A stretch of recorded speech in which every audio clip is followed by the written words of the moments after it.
A sprawling, walled metropolis known as the Labyrinth City of Garel rests peacefully between lush fields and distant mountains. Inside a bustling registration hall, a tiny braided-haired girl sits on a stool at the immigration counter while seasoned travelers wait in line. The young traveler blinks in utter confusion as the clerk's words completely catch her off guard. Leaning closer with a strained smile, she politely asks the stern receptionist to repeat the baffling statement. The devastating truth hangs heavily in the air as she is flatly denied permission to build a new house. A sturdy, dark-coated horse waits faithfully outside. Standing proudly beside her majestic steed, the young girl looks up with bright, hopeful eyes. Her desperate, echoing shout of absolute disbelief rings out across the city's stone-paved streets. Confronting the receptionist named Chris, the girl points out the city's reputation for freedom, only to be sternly reminded that she isn't a citizen of Perua. The clerk patiently clarifies that while the Labyrinth City welcomes everyone, foreign travelers are strictly forbidden from constructing their own homes. Gripping her cloak tightly, the anxious girl pleads to know exactly how she can earn her citizenship in this strict country. Her eyes widen in sheer horror as the receptionist bluntly shatters her hopes by calling the feat completely impossible. The crushing bureaucratic reality sets in as she learns that citizenship and building rights are only granted to immigrants after 3 generations of permanent residency.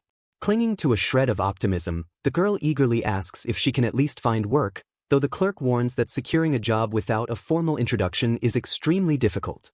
The conversation shifts as it becomes clear that while normal employment is heavily restricted for foreigners, registered adventurers operate under different rules. The receptionist stares blankly, her face a mask of silent, judgmental skepticism. When the girl innocently claims she has survived by taking official guild jobs on the road, the sweating clerk openly accuses the tiny child of making a mockery of the dangerous adventurer profession. Hopping down from her oversized wooden stool, the girl proudly declares she has survived the brutal frontier for 2 years and will simply work to save up travel funds. Standing firm with a heavy sigh, she admits defeat regarding her dream of settling down in this city and decides to pivot her plans. With a fiery glare of renewed determination, she vows to march over to the combat counter and register strictly as a battle-hardened adventurer rather than a lowly immigrant. Pouting fiercely, the tiny warrior stomps away from the immigration desk, leaving the dumbfounded receptionist staring at her back. As the girl approaches a new clerk, grand narration reveals that the Labyrinth City of Garel was originally just a humble, fertile land by the sea. The historical text continues, explaining that the sudden manifestation of the underground labyrinth known as Pyarini transformed the quiet land into a booming major city. Fumbling through her worn leather pouches, the determined child eagerly retrieves her official credentials.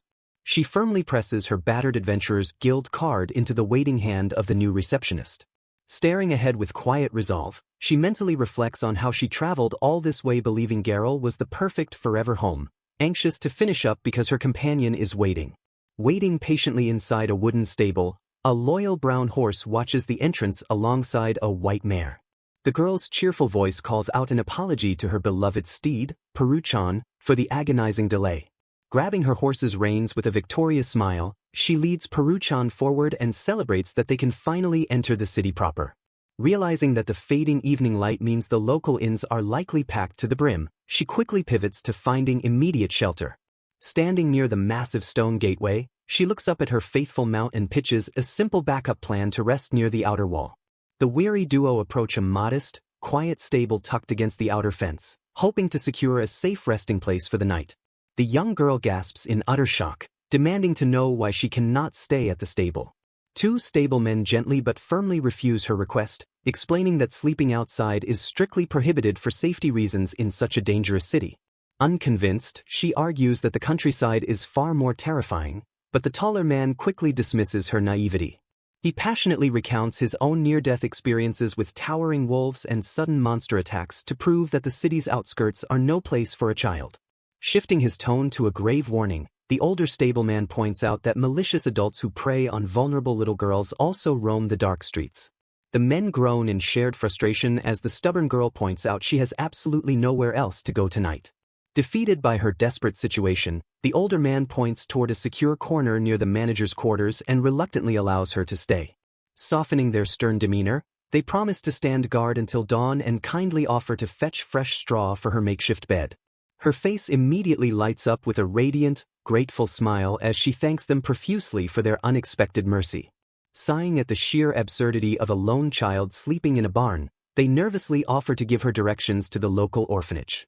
Ignoring their lingering concerns, the young traveler heads directly into the wooden stall to settle in beside her massive steed. Clapping her hands together cheerfully, she proudly declares that their humble bed for the night is finally prepared. Taking a well-deserved break, she happily munches on a piece of wrapped bread while resting against her horse's warm flank. Watching Peru-chan eat dry fodder from a wooden bucket, she apologizes to the beast and promises to buy fresh vegetables the very next day. Her cheerful expression suddenly hardens into a serious glare as she internally acknowledges that while bad adults are dangerous, true terror comes from monsters. Gazing toward the dark boundary, she remembers that the desolate areas near any city's outer walls are constantly threatened by lurking beasts. To ensure their absolute safety, she realizes she must deploy an essential defensive magic capable of completely sealing off their immediate area from intruders. Reaching into her worn leather pouches, she retrieves a specialized magical paper designed for those who lack innate magical skills. She examines the intricate, rune-covered disposable slip, which allows anyone to cast potent spells using only a fraction of their own magical power. Knowing that such an expensive and rare item would draw unwanted attention to a vulnerable child, she vows to use it strictly in secret. Concentrating her focus, she holds up the defensive talisman and prepares to infuse it with her latent energy. Standing protectively in front of Peru-chan and their gear, she activates the artifact to cast a wide, invisible ward around their stall. With a swift flick of her fingers, the magical paper instantly burns away into a scattering of ethereal sparks. She pouts in mild annoyance as the highly expensive paper vanishes into thin air the exact second its spell takes effect. Reaching back into her supplies, she reveals a remarkably thick, hidden stack of these incredibly rare and valuable talismans. Despite the powerful magical barrier now protecting them, a lingering sense of unease continues to gnaw at the young girl's heart.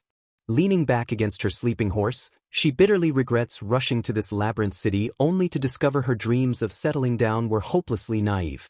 Her bright eyes dim with profound melancholy as she stares off into the dark, cold corners of the stable.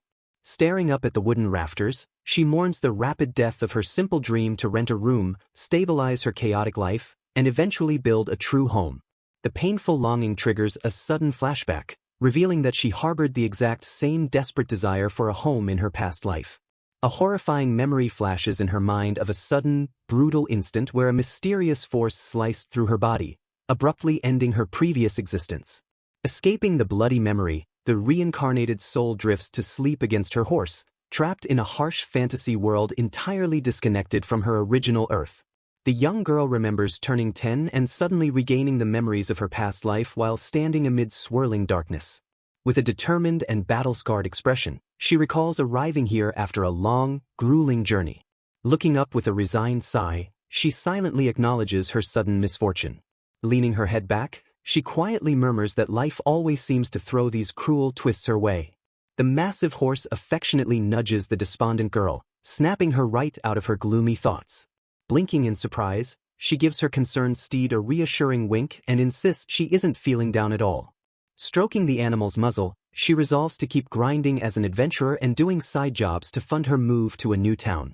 She reflects on Peru-chan's gentle heart, grateful that the tough beast has fiercely protected her like a daughter since they met a year ago.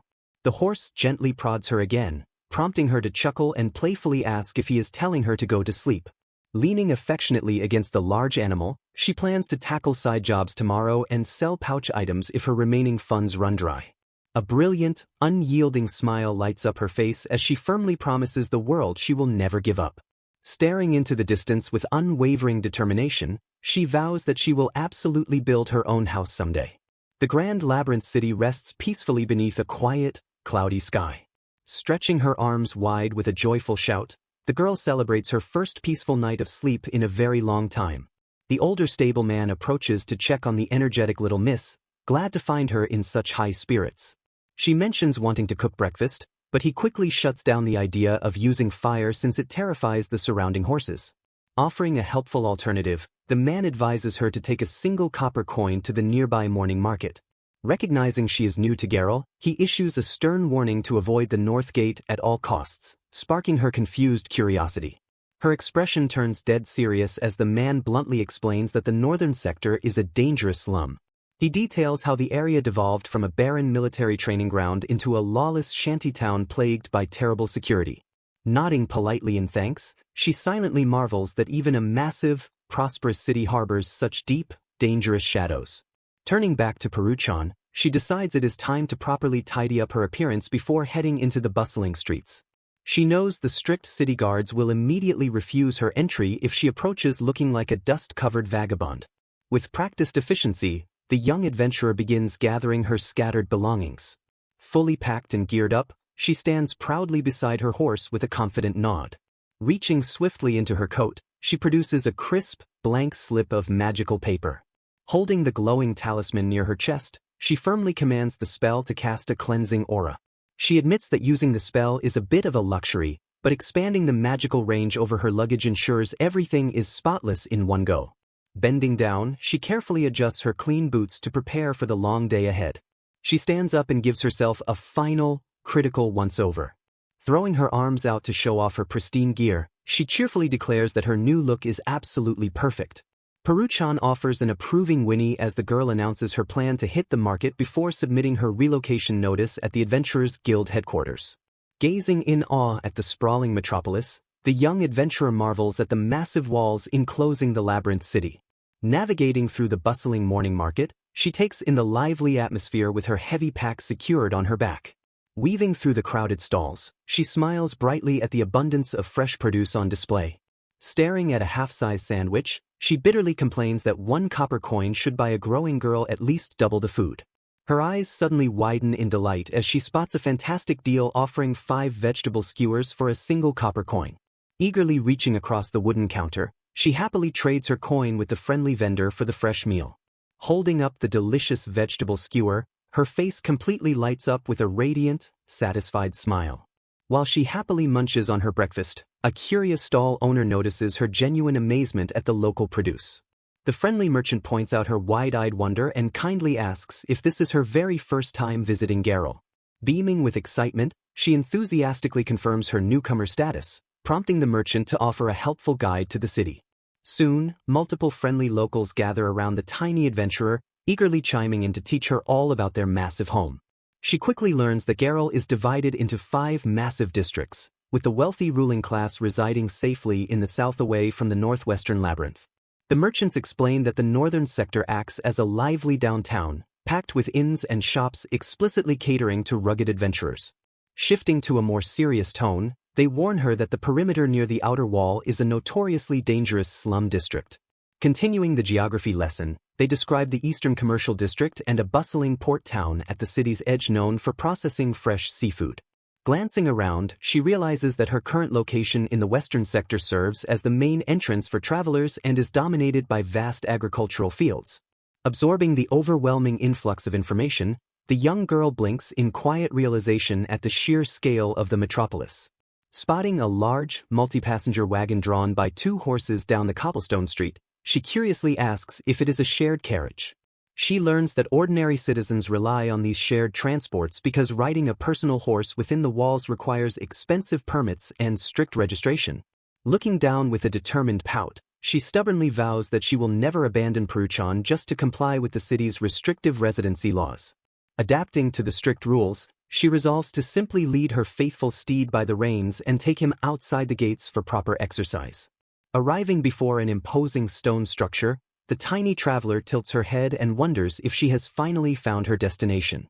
Standing bravely before the grand, sword-emblazoned double doors, she takes a deep breath and prepares to enter the Adventurers Guild headquarters. A tiny braided-haired girl stands outside a grand stone building, staring up in awe at its impressive architecture. Inside, the sprawling guild hall is bustling with seasoned adventurers gathering around busy counters and wooden bulletin boards. Peeking nervously around a wooden pillar, the young girl takes in the lively atmosphere of the crowded room. She gazes wide-eyed, completely mesmerized by the sheer, impressive scale of the Adventurers Guild headquarters. Stepping confidently up to the wooden counter, she officially requests to submit her relocation notice. The elegant blonde receptionist blinks down at her in sheer, bewildered surprise. Quickly regaining her professional composure, The clerk politely apologizes and agrees to handle the necessary paperwork. Looking over the provided documents, the receptionist carefully verifies that the tiny adventurer's name is Chris Nina. Nina firmly confirms her identity, explaining that her last official job was back in the town of Sursud before she traveled via the last highway. The clerk gently taps a glowing magical crystal on her desk to officially confirm the young traveler's background story. Grand narration reveals that mysterious spirit trees power a unique global network, functioning exactly like an expansive magical database. Nina watches the seamless process in silent awe, privately comparing the true crystal's data check to a modern contactless payment machine from her past life. The lore continues, noting that only highly valued individuals with a rare jackpot skill can perform the initial setup and maintenance of these magical trees. Returning her attention to the girl, the clerk notes with a warm smile that Nina has been completing requests so smoothly she is about to rank up from copper to silver. Leaning forward curiously, the receptionist asks if the young copper-ranked adventurer came specifically to challenge the dangerous Pyrini labyrinth. She sternly warns that lower-ranked adventurers typically need to join established, high-rank parties just to safely operate inside the deadly dungeon. When Nina clarifies she only wants to take standard jobs within or just outside the city, the clerk advises her to visit the Western District branch instead. Realizing she won't be visiting headquarters often, Nina eagerly asks if there are any free archives or books she can read to gather local information. The clerk grimaces slightly, explaining that official guild information comes with a steep minimum price of 3 silver coins per piece. She further adds that while there is an archive on the second floor, strict rules completely forbid anyone from taking those materials outside. Nodding in quiet understanding, Nina absorbs the heavy financial reality of official intelligence gathering. Pointing toward a nearby cafe area, the clerk kindly suggests that treating fellow adventurers to drinks is a far cheaper way to dig up local rumors. Offering a warm, reassuring smile, the helpful receptionist formally introduces herself as Anna. Grateful for the advice, Nina thanks Anna, who promises to answer simple questions for free and clearly state any fees up front. Anna sternly warns the child to strictly gather information inside the safety of the guild hall, as the staff's presence keeps dangerous individuals at bay. As Nina cheerfully agrees, a lingering look of deep skepticism crosses Anna's face as she silently questions if the tiny child is truly 13 years old. Shaking off her lingering doubts, Anna warmly reminds the young girl to make sure she eats properly to keep her strength up. With an energetic spring in her step, the tiny adventurer eagerly scurries away toward the lively tavern section of the guild. 2 seasoned male adventurers sit quietly at a round wooden table by the window, taking a hard-earned break from their duties. Marching up to the bar with total confidence, Nina stretches her arm out and loudly orders an ale for the gentleman sitting nearby. 3 large, frothy wooden tankards of ale are promptly prepared, resting heavily on the smooth tavern counter. Joining the 2 bewildered men at their table, Nina listens intently as they explain that most headquarters requests involve dangerous monster hunting or plant gathering inside the Pyrini labyrinth. Nina learns that high-rank adventurers usually handle tough jobs like hunting rare monsters or escorting valuable beasts to the royal capital. The men explain they are checking the board on their day off because good requests are strictly first come, first served. They note that accepting a request requires immediately gathering party members to beat rival groups to rare labyrinth monsters. Nina mentions her simpler plan to hunt safely in the forest outside the city's outer walls for a while. The older adventurer looks concerned and asks if the little miss will truly be safe working out there completely alone. Flashing a confident smile, she reassures them by stating she has a reliable draft horse accompanying her. Realizing her horse possesses monster-sensing skills and high stamina, the men agree that working outside suits her perfectly. Rubbing his chin thoughtfully, one adventurer notes that the outer forest falls directly under the Western District branch's jurisdiction. He leans over the table and quickly scribbles a note onto a small piece of paper. Handing over the fresh note, he advises her to present it to his friends stationed at the Western branch. Nina stares at the slip while he explains that his Kijin friend Eve looks intimidating but is actually incredibly reliable. Kane smiles warmly and assures her the note simply asks Eve to help a girl named Chris. He warns her not to push herself too hard since their headquarters team won't be nearby to assist. Holding the precious paper closely, she silently marvels at receiving such an expensive item in this harsh world. Her face erupts into a radiant, close-eyed smile as she joyfully thanks the 2 seasoned men. Kane and his companion smile back with genuine warmth at the energetic young adventurer. Nina steps out of the guild and walks briskly down the sunlit cobblestone street. Walking away from the headquarters, she happily reflects on the unexpected kindness of Anna and Kane. Glancing at the sky, she realizes it is already noon and urgently shifts her focus to securing a local inn. The tiny traveler halts near a large stone corner to reorient herself within the massive city layout. Noting the path ahead leads directly toward the northern district, she decides to take a quick scenic detour. She wanders into a narrow, winding alleyway framed by towering, vine-covered stone buildings. Looking up in absolute awe, she softly gasps at the densely packed, heavily cluttered architecture. A cheerful grin spreads across her face as she finds the chaotic, patched-up environment surprisingly fun. Her wandering abruptly stops as debris suddenly crumbles and clatters near her feet. She looks up to inspect a dangerously deteriorated stone bridge arching precariously between two buildings. The crumbling masonry looks so fragile that it threatens to collapse under the slightest pressure. Staring intently at the structural damage, she simply cannot tear her eyes away from the dangerous architecture. She theorizes that her unique house-building skill makes her hyper-aware of these glaring structural flaws. Snapping out of her architectural trance, she panics and remembers her urgent mission to find immediate lodging. Hurrying along, she recalls a specific recommendation given to her by the friendly morning market farmers. Leading her horse through the streets, she heads toward a family-run inn near the outer wall praised for its cheap rates and nice atmosphere. Spotting her destination down the street, the young traveler eagerly points out the building. A neatly carved wooden sign proudly marks the establishment as the Spirit's Perch Inn. An energetic woman wearing a bandana steps outside to ask the little miss if she needs a room. Nina enthusiastically declares her intention to rent a room for a long-term stay. Bursting into hearty laughter, the delighted innkeeper warmly welcomes her new customer. The kind woman expresses genuine sympathy for the young child traveling all alone at such a tender age. Stepping forward, the innkeeper's son Loki kindly offers to take good care of the draft horse in the adjacent stable. Nina smiles brightly as she formally introduces herself to the hospitable family. The modest but tidy bedroom features a sturdy wooden bed and a clean desk facing a bright window.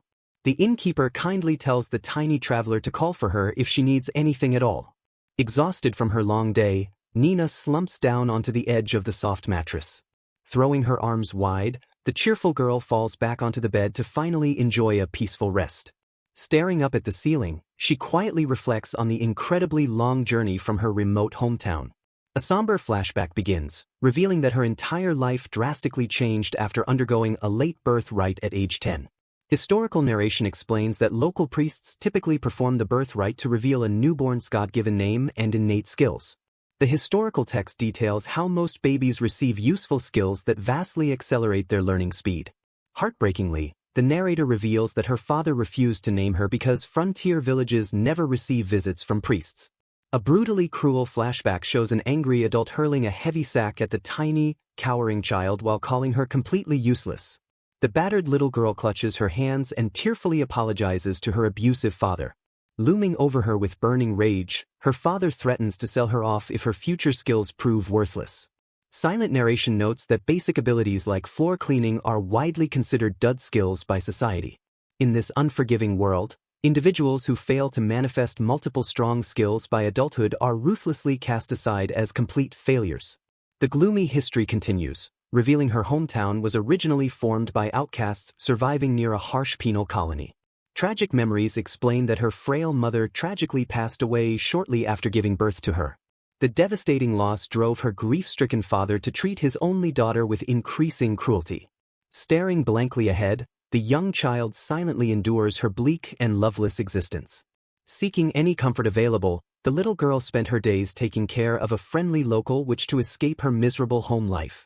Fate finally intervened when a wandering priest unexpectedly arrived in their desolate frontier village. Sitting nervously on a wooden stool, the 10-year-old girl waits as the priest prepares the magical appraisal tool. The glowing crystal formally declares her true name to be Krisnina and reveals her sole skill as house-building. Her father's eyes widen in sheer disgust as he registers the incredibly mundane skill. Enraged by the vague and seemingly useless ability, the furious man violently lunges forward while a bystander struggles to restrain him. A concerned villager gently checks on the terrified little girl as chaos erupts in the small room.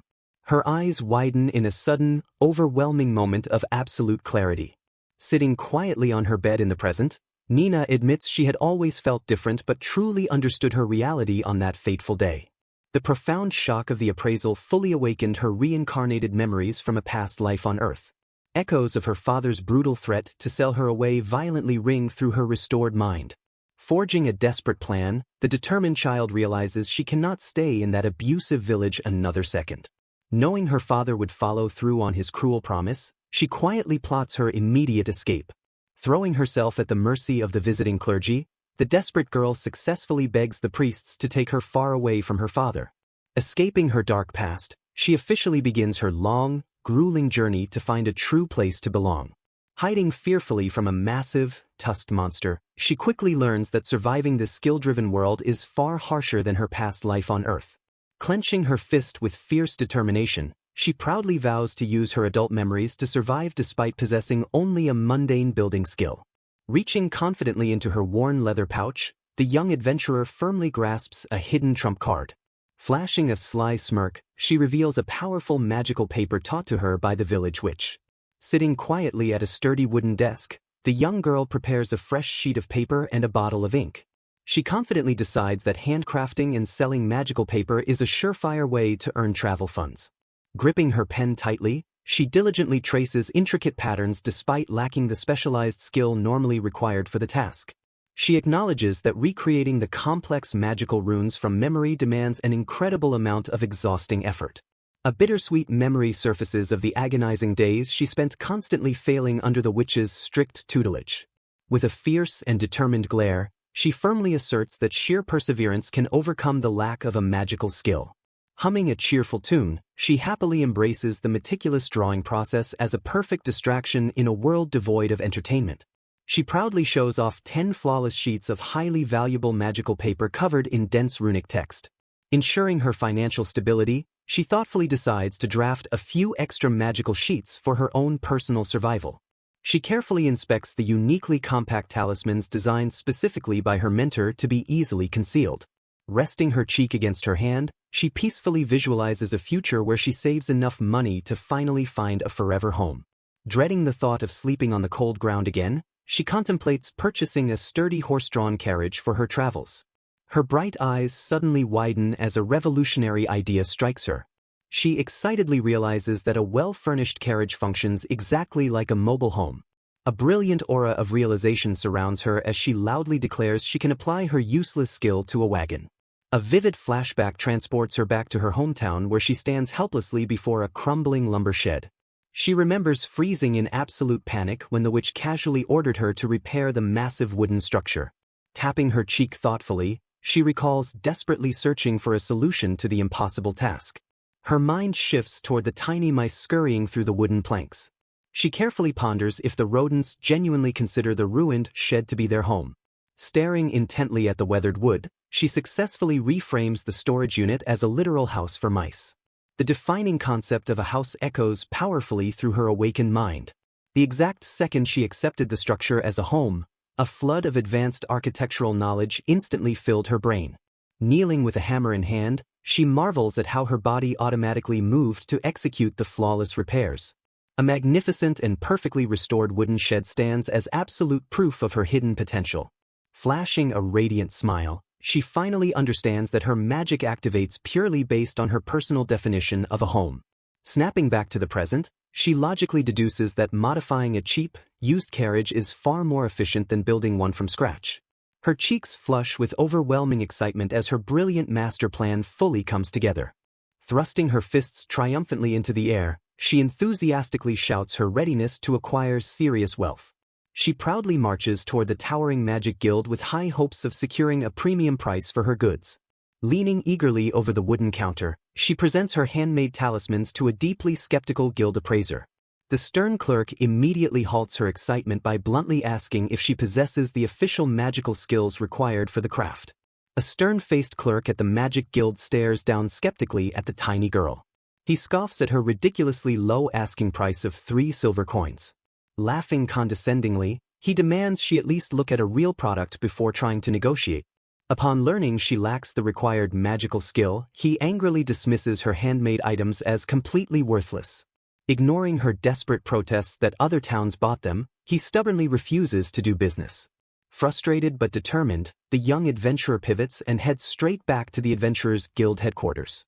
Bursting through the doors, she urgently cries out to Anna that she needs to sell her magical paper. Anna sweats nervously as the tiny girl complains about being lowballed and wonders aloud if the Magic Guild pays better. Examining the papers closer, the receptionist's eyes widen in sheer amazement at the beautifully drawn magical patterns. Recognizing their true value, Anna instantly drops her casual demeanor and agrees to open official negotiations. Shortly after, the tiny adventurer sits formally at a wooden table across from Anna and a new guild official. The friendly man warmly introduces himself as Watts, the guild's primary item appraiser. Holding the parchment close to his face, Watts breaks into a cold sweat as he meticulously inspects the flawless runic work. A wide smile spreads across his face as he praises the excellent craftsmanship, thoroughly shocked to find advanced magic among the stack. Turning to Anna, he confidently confirms that the handmade papers are completely flawless and ready for use. With the quality officially verified, the appraiser excitedly shifts the conversation directly to pricing. He casually lists the staggering market values, noting advanced sheets fetch 15 gold coins while beginner ones go for 8 silver. Nina's eyes widen with intense focus as the high-stakes financial negotiations officially begin. Watts explains that selling her stock through the commercial guild or local shops would result in massive tax cuts. He warns her that the commercial guild is notorious for imposing brutally strict conditions and heavy taxes on non-members. Fortunately, since she is already a registered adventurer, selling directly to their guild dramatically lowers her tax burden. The appraiser smiles warmly, praising the young girl's sharp intellect for understanding the complex market so quickly. Shrugging off a brief moment of confusion, he chuckles and admits it is absolutely no wonder Anna has taken such a liking to her. Getting back to serious business, Watts proposes a formal arrangement where she makes regular deliveries as a designated request. He outlines a lucrative weekly contract, offering premium rates for her advanced magical paper alongside a generous request fee. Her face lights up with absolute joy as she realizes this steady arrangement guarantees a highly stable income. Leaning over the table with an energetic shout, the eager child instantly agrees to the incredible deal.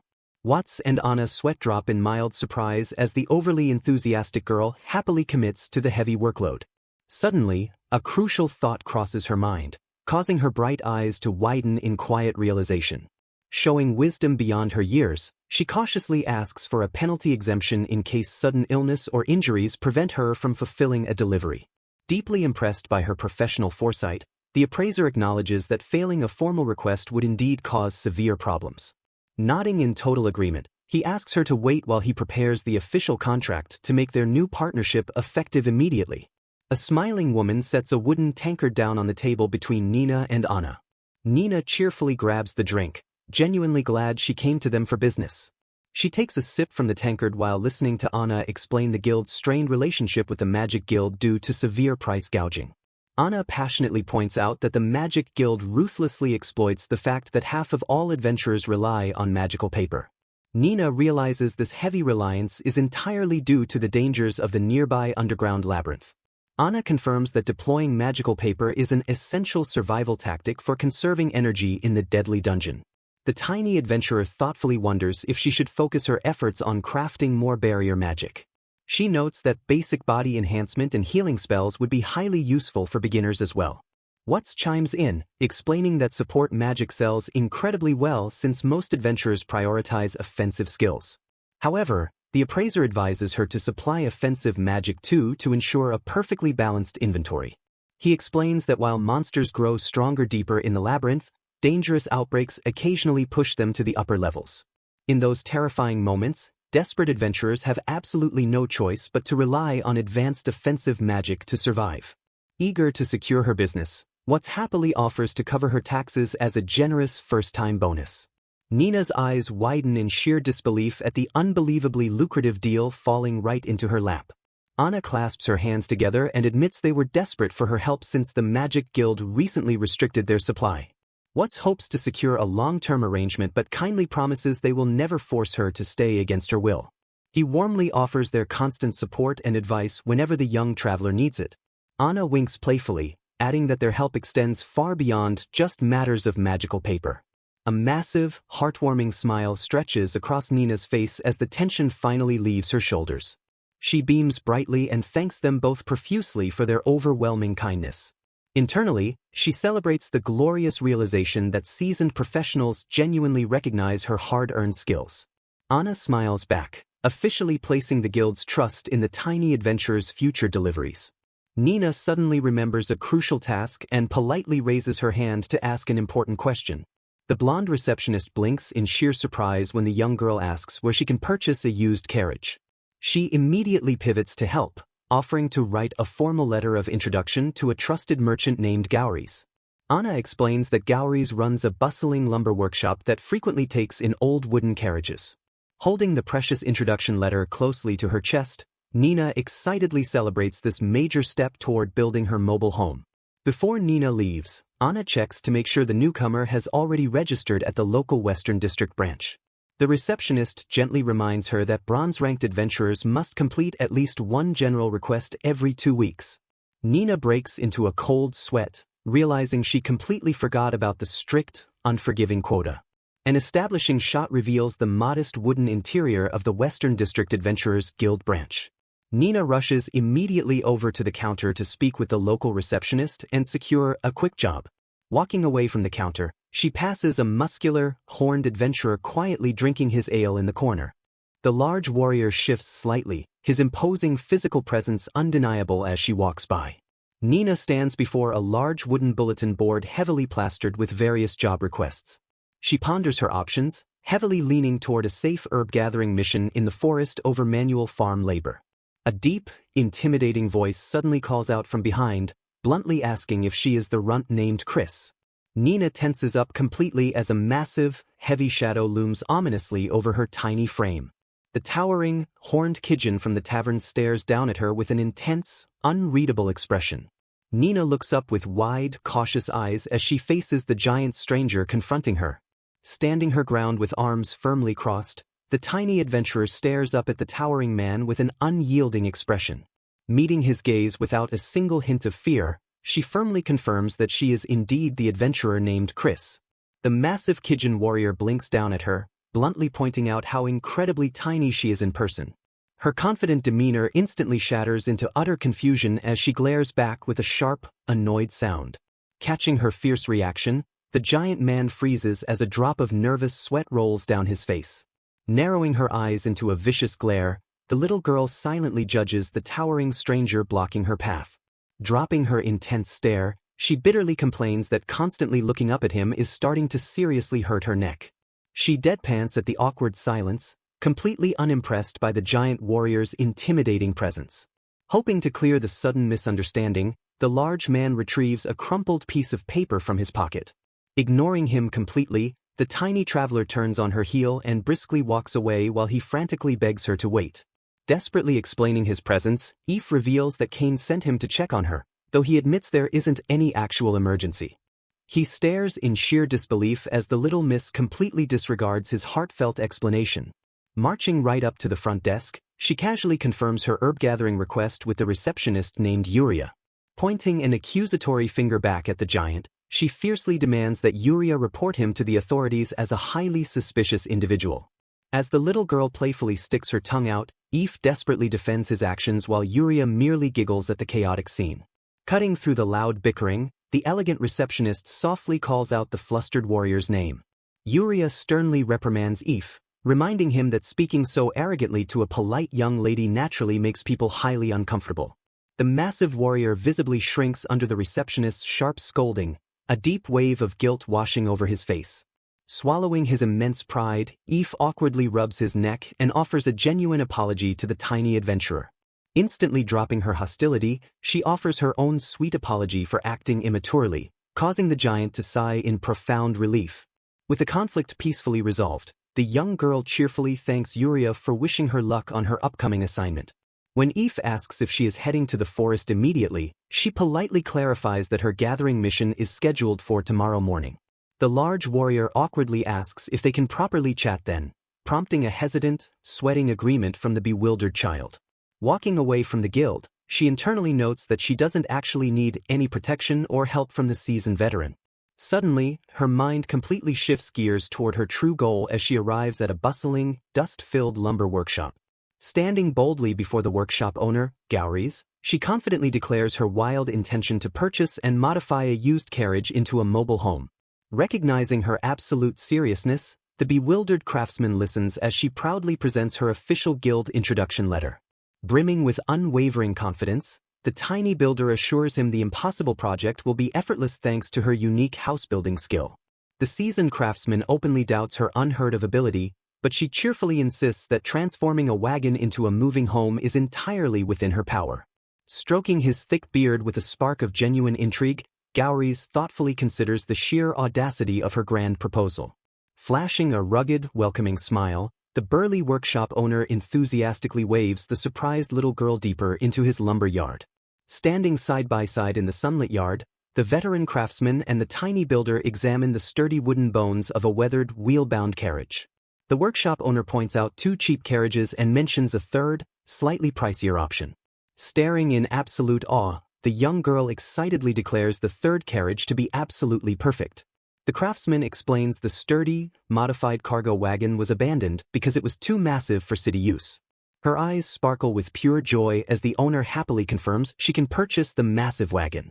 The burly man rubs his chin and curiously asks how she plans to transport the heavy vehicle.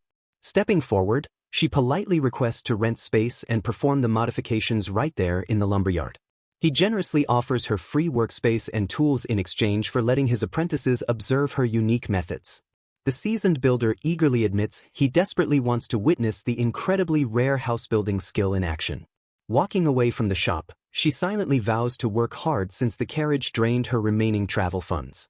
Early the next morning, the tiny adventurer confidently leads her massive draft horse through the city gates. A towering Kijin warrior waiting by the path breaks into a surprised smile as he greets her. She stares up blankly, reminding the giant that she simply kept her promise from the previous day. The large man admits his friend Kane specifically asked him to keep a close eye on her safety. His expression darkens as he warns her that local security is failing and a child was recently kidnapped. Looking back over her shoulder, the concerned girl listens as he reveals that another kidnapped child remains missing. The warrior explains he is volunteering as a watchman, though she questions why the official guards aren't handling it. He casually brushes off her concern, stating that protecting and guiding juniors is a vital duty for high-ranking adventurers. Staring up at him, she suddenly pieces together his true identity as he humbly claims to be between jobs. A sudden flashback reveals other adventurers excitedly referring to the giant as a legendary gold-ranked swordmaster. She silently marvels at her sheer luck in casually meeting someone possessing such an incredibly rare advanced skill. Her wide eyes suddenly snap open as she realizes an immediate, embarrassing problem stands before her. Halting her massive horse, she quietly commands the towering warrior to wait for just a second. Gripping the leather saddle tightly, the tiny girl prepares to mount her incredibly tall steed. She grunts with extreme effort, desperately trying to pull her small frame up onto the massive animal. The giant warrior stands by silently, watching her embarrassing struggle with wide, bewildered eyes. Blushing fiercely, she angrily shouts that her tiny stature makes jumping onto the horse completely impossible. She bitterly complains that using her rope ladder makes her look like a clinging cicada while he stifles a laugh. Furious at his muffled chuckling, the embarrassed girl furiously commands her horse to sprint away without him. A heavy, powerful boot suddenly slams into the dirt with explosive force. Easily matching the running horse's pace, the smiling warrior smoothly apologizes for laughing at her genuine struggles. She glares down at him with a mix of extreme annoyance and grudging respect for his terrifying physical prowess. Shifting the conversation, she asks if his sudden free time means he recently completed a massive guild request. Walking alongside her horse, the towering Kijin explains that his group recently finished a fierce competition to reach the lowest level of the underground labyrinth.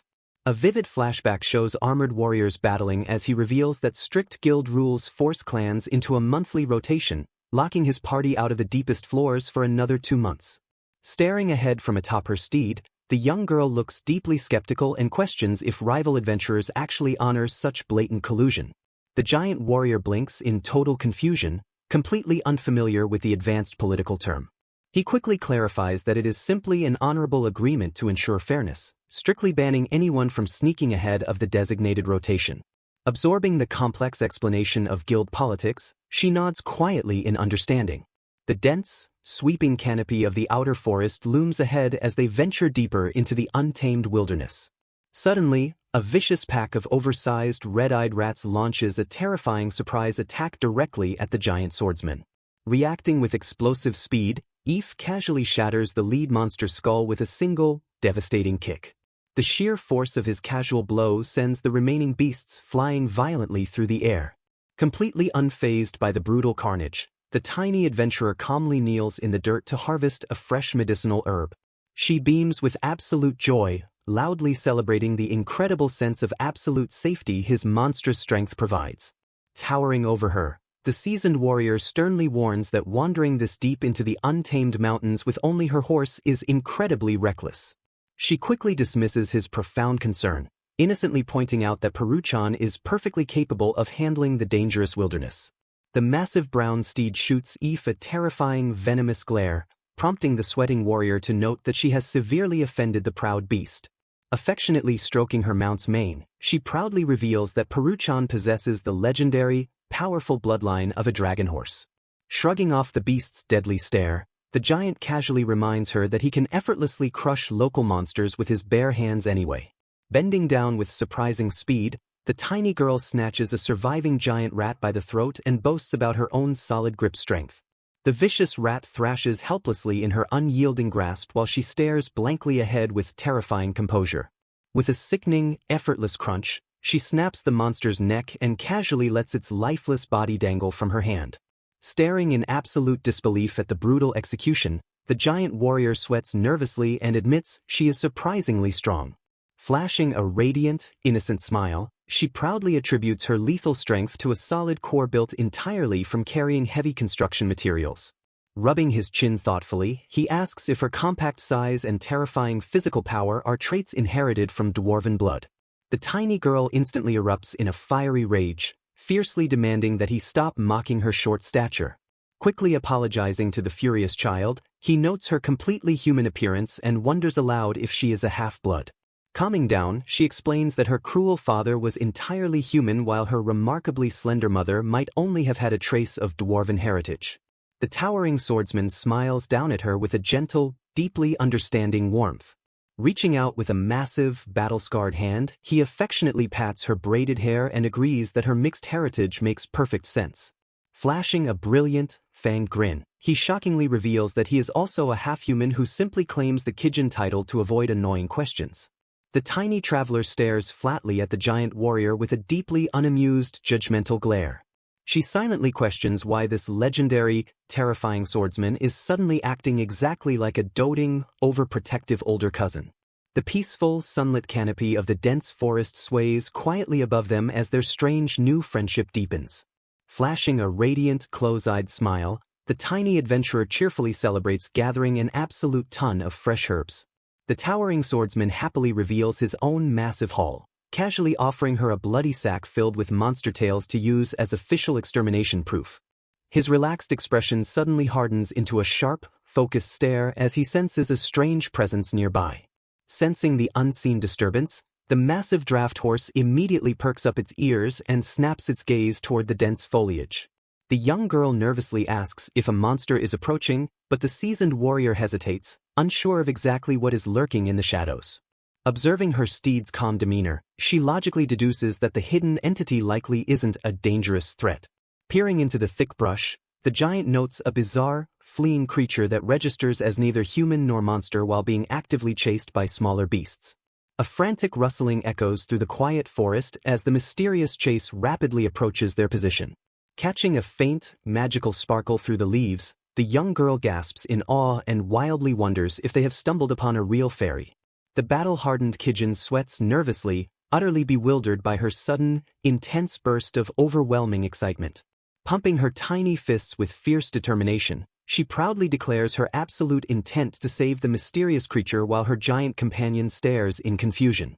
He tries to inject some reason by pointing out they haven't actually identified the entity yet, but she completely ignores his warning with a massive, fearless smile.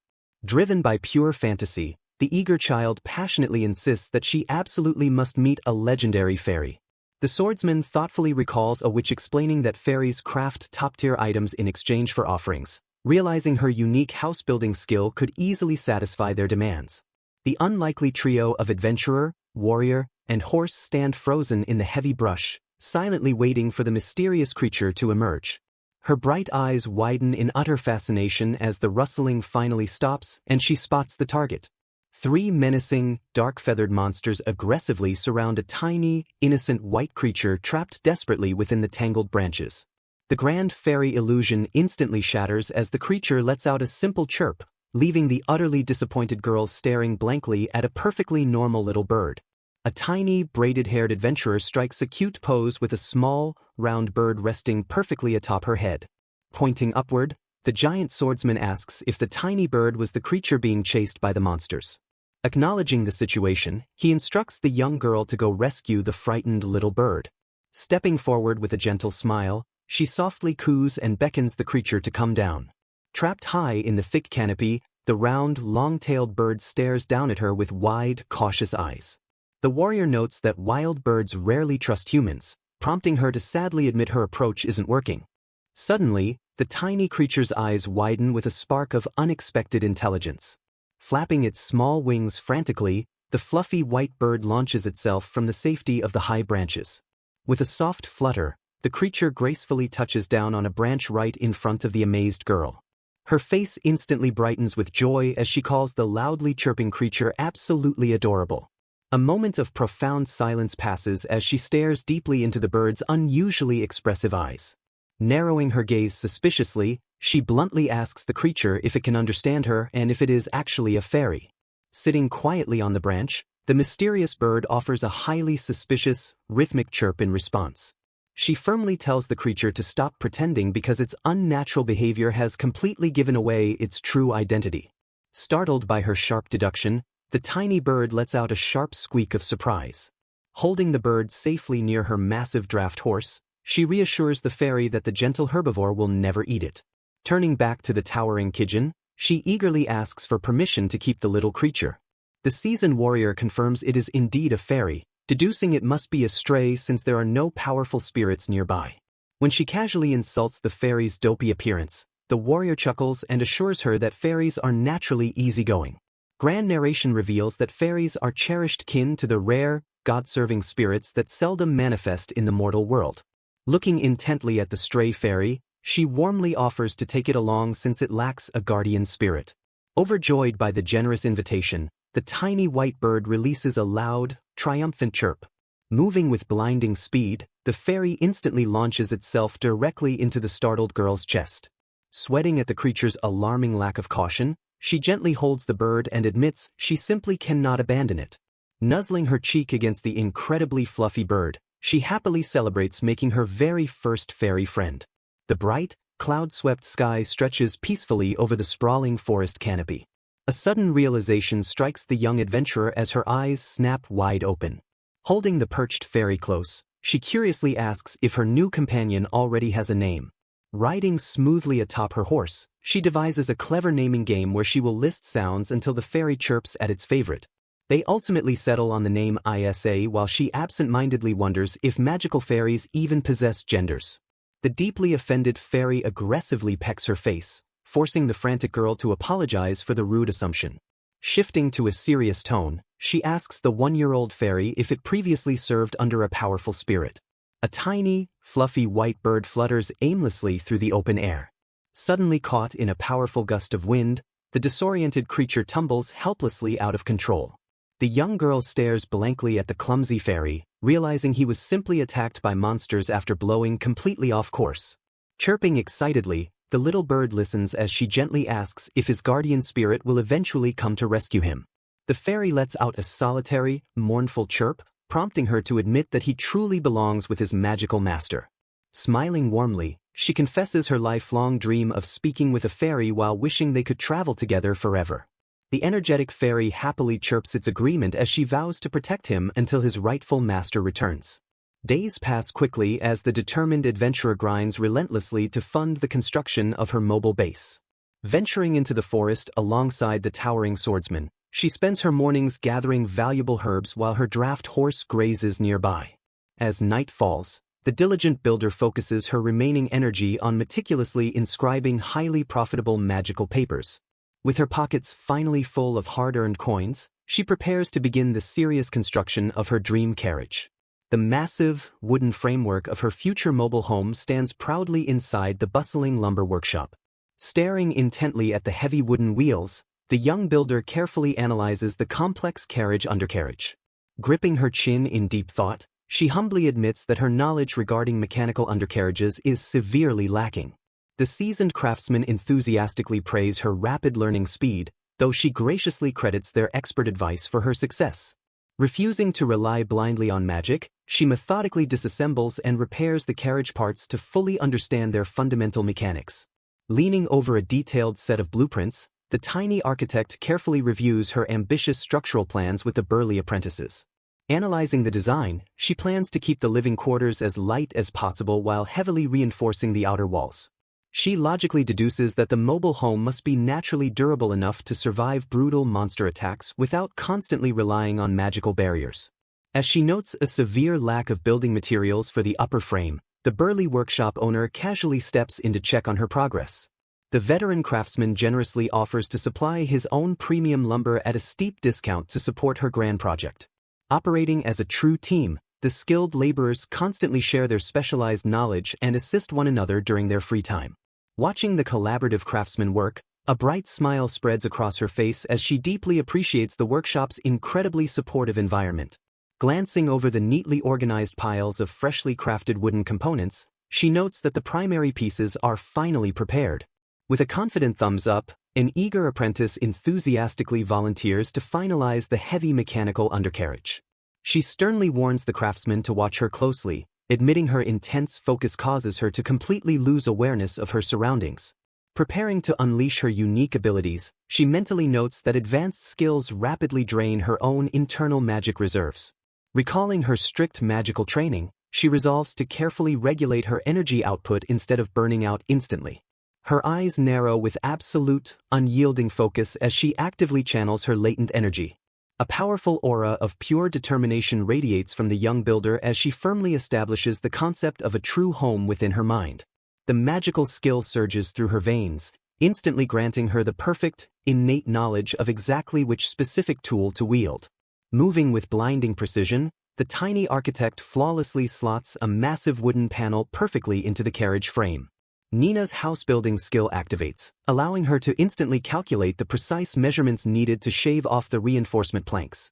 The apprentices watch in stunned silence as the young girl moves with blinding speed to modify the wood. Describing her mysterious power, she feels as though an ethereal double is working alongside her to complete complex tasks solo. Exerting incredible physical force, the tiny builder easily hoists and holds heavy structural points during assembly. With a final determined sigh, she successfully reinforces the massive undercarriage without needing any assistance. The sheer, overwhelming potential of the house-building skill stands fully revealed within the workshop yard. Looking toward the veteran craftsman with beads of sweat, she politely asks if the work is acceptable. The workshop boys marvel at how the entire reinforcement process was finished in a mere instant. They praise her incredible precision and admit they were too busy trying to keep up with her rapid movements. The master craftsman observes the completed wheel section and wonders if her ability is superior to specialized carpentry skills. He calls the feat amazing, noting that attaching 3-meter planks solo is something even expert carpenters cannot achieve. Crowding around the young traveler, the apprentices pepper her with questions about her skills' duration and focus. The workshop owner puts an end to the interrogation, telling his staff to stop the questions and follow the girl's example. Nina expresses her sincere gratitude, noting that working in such a lively shop has been both fun and educational. Shifting her focus to the future, she vows to save up even more money to complete the carriage's upper structure. Eve approaches her near the city wall, suggesting they find a great place to eat now that their deliveries are done. Her face lights up instantly as she agrees to join the hungry warrior for his treat. Humming a cheerful tune, she follows the giant toward the city center while dreaming of a massive feast. Eve mentions that their destination was established by a branch of the Neon Group and guarantees the food tastes great. Nina pauses for a heartbeat, her expression turning serious as she contemplates the name of the establishment. Looking down, she repeats the words, Neon Group, as if confirming a long-held suspicion. The warrior explains they are also known as the Neon Tribe and asks if she has ever encountered them. She admits she has only heard distant rumors about the group as they continue their walk through the streets. Staring ahead with a mix of curiosity and caution, she repeats the name of the Neon Tribe one last time. Grand narration reveals that individuals reincarnated with memories of their past lives are known in this world as the Neon Tribe because most of them are Japanese. A vivid flashback to her previous life shows her standing near a train station right before the final train arrived, recalling the exact moment a mysterious line sliced through her body. Staring into the distance, she thoughtfully speculates that the others who were struck by that same line might have also died and reincarnated here alongside her. The historical text explains that while the Neon Tribe was initially welcomed for their revolutionary ideas, their increasingly extreme actions eventually caused society to view them as bizarre and dangerous. Looking down with a heavy heart, she silently admits this dark history is the exact reason she could never reveal her reincarnated memories to anyone. She firmly resolves to keep her secret forever, knowing there is absolutely no benefit to exposing herself and risking getting dragged into strange, dangerous conflicts. A massive, steaming bowl of food is carefully set down onto a wooden table with a soft thud.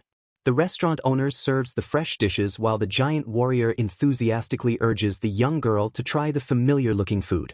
A mouth-watering spread of classic Japanese cuisine, including nikujiga, stir-fried vegetables, and katsudon, rests invitingly on the table. Her eyes widen in absolute, blushing disbelief as she stares completely dumbfounded at the impossible feast. Eve cheerfully explains that the Neon Group popularized rice cultivation, making the staple grain widely available in almost every town. Her expression darkens as she silently notes that his optimistic claim is completely false regarding the harsh, remote frontiers she recently traveled. Dark memories surface of her desperate survival on the road, where she was forced to bake ground-up dried plants just to stave off starvation. With trembling hands, the overwhelmed child finally snaps her chopsticks apart and takes a hesitant bite of the juicy meat. A small, profoundly contented smile slowly graces her lips as the incredible flavor washes over her senses. Heavy tears instantly stream down her flushed face as she loudly wails about how unbelievably delicious the meal tastes. The giant swordsman and the restaurant owner completely freeze in a state of panicked confusion at her sudden, dramatic outburst of tears. Still crying uncontrollably, she passionately explains that she has never tasted such rich, tender, and juicy meat in this unforgiving fantasy world. Eve frantically tries to calm the sobbing girl down while she continues to blubber helplessly over the absolute perfection of the food. The relieved owner warmly smiles and declares the meal is completely on the house, leaving the confused warrior to point out he hadn't even ordered it. Flashing a proud grin, the cook explains his boss strictly taught him to properly reward any customer who genuinely cries over how good their food is. Sniffling softly, the deeply moved adventurer bows her head and profusely thanks the generous man for the incredible meal. Her tears immediately vanish as she happily stuffs her cheeks to the brim with the sweet, savory feast. The towering warrior watches in utter dismay as she ruthlessly devours the entire spread, nervously asking what happened to his promised share. Waving them off with a friendly smile, the owner promises to throw in a little something extra the next time they visit his restaurant. Walking peacefully back to the inn beneath the evening sky, she sheepishly apologizes to Eve for her sudden crying fit. Flashing a radiant smile at her pet fairy, she playfully points out that the tiny bird miraculously managed to eat its entire portion too. The towering swordsman's relaxed demeanor suddenly vanishes, replaced by a highly serious and contemplative stare. Looking ahead solemnly, he reveals that members of the legendary Neon Group will soon arrive in the city for the upcoming Pyrini campaign. Glancing down at her, he admits he brought her to the restaurant specifically to help her warm up to the highly feared group. Looking away with a deeply skeptical glare, she points out the terrifying rumors that the tribe joins wars completely on a whim, which Eve hesitantly confirms. The seasoned warrior thoughtfully concludes that the public's fear is largely born of pure jealousy over the tribe's unimaginable and incredibly powerful skills. The towering swordsman praises the Neon Tribe, noting that despite their controversial reputation, they create amazing things like the meal they just ate. The young adventurer stares up in quiet contemplation as she absorbs his unexpected, genuine praise for her fellow reincarnates. Eve playfully teases her for crying over the delicious food, prompting her to flush with intense embarrassment and demand he forget it. The weary duo finally arrive back at the Spirit's Perch Inn, where the cheerful innkeeper and her son are sweeping the entrance.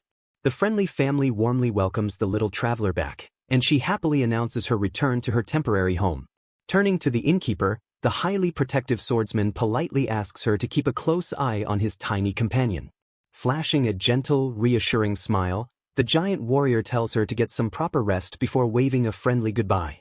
The madam watches him leave and playfully notes that he is a very good guy, though sadly a bit too old for the little miss.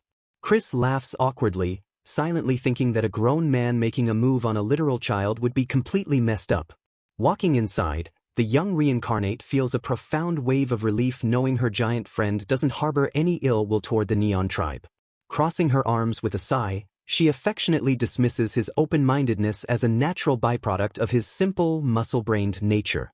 The next morning, the tiny adventurer heads straight to the bustling Western District Guild branch to secure her mandatory general request.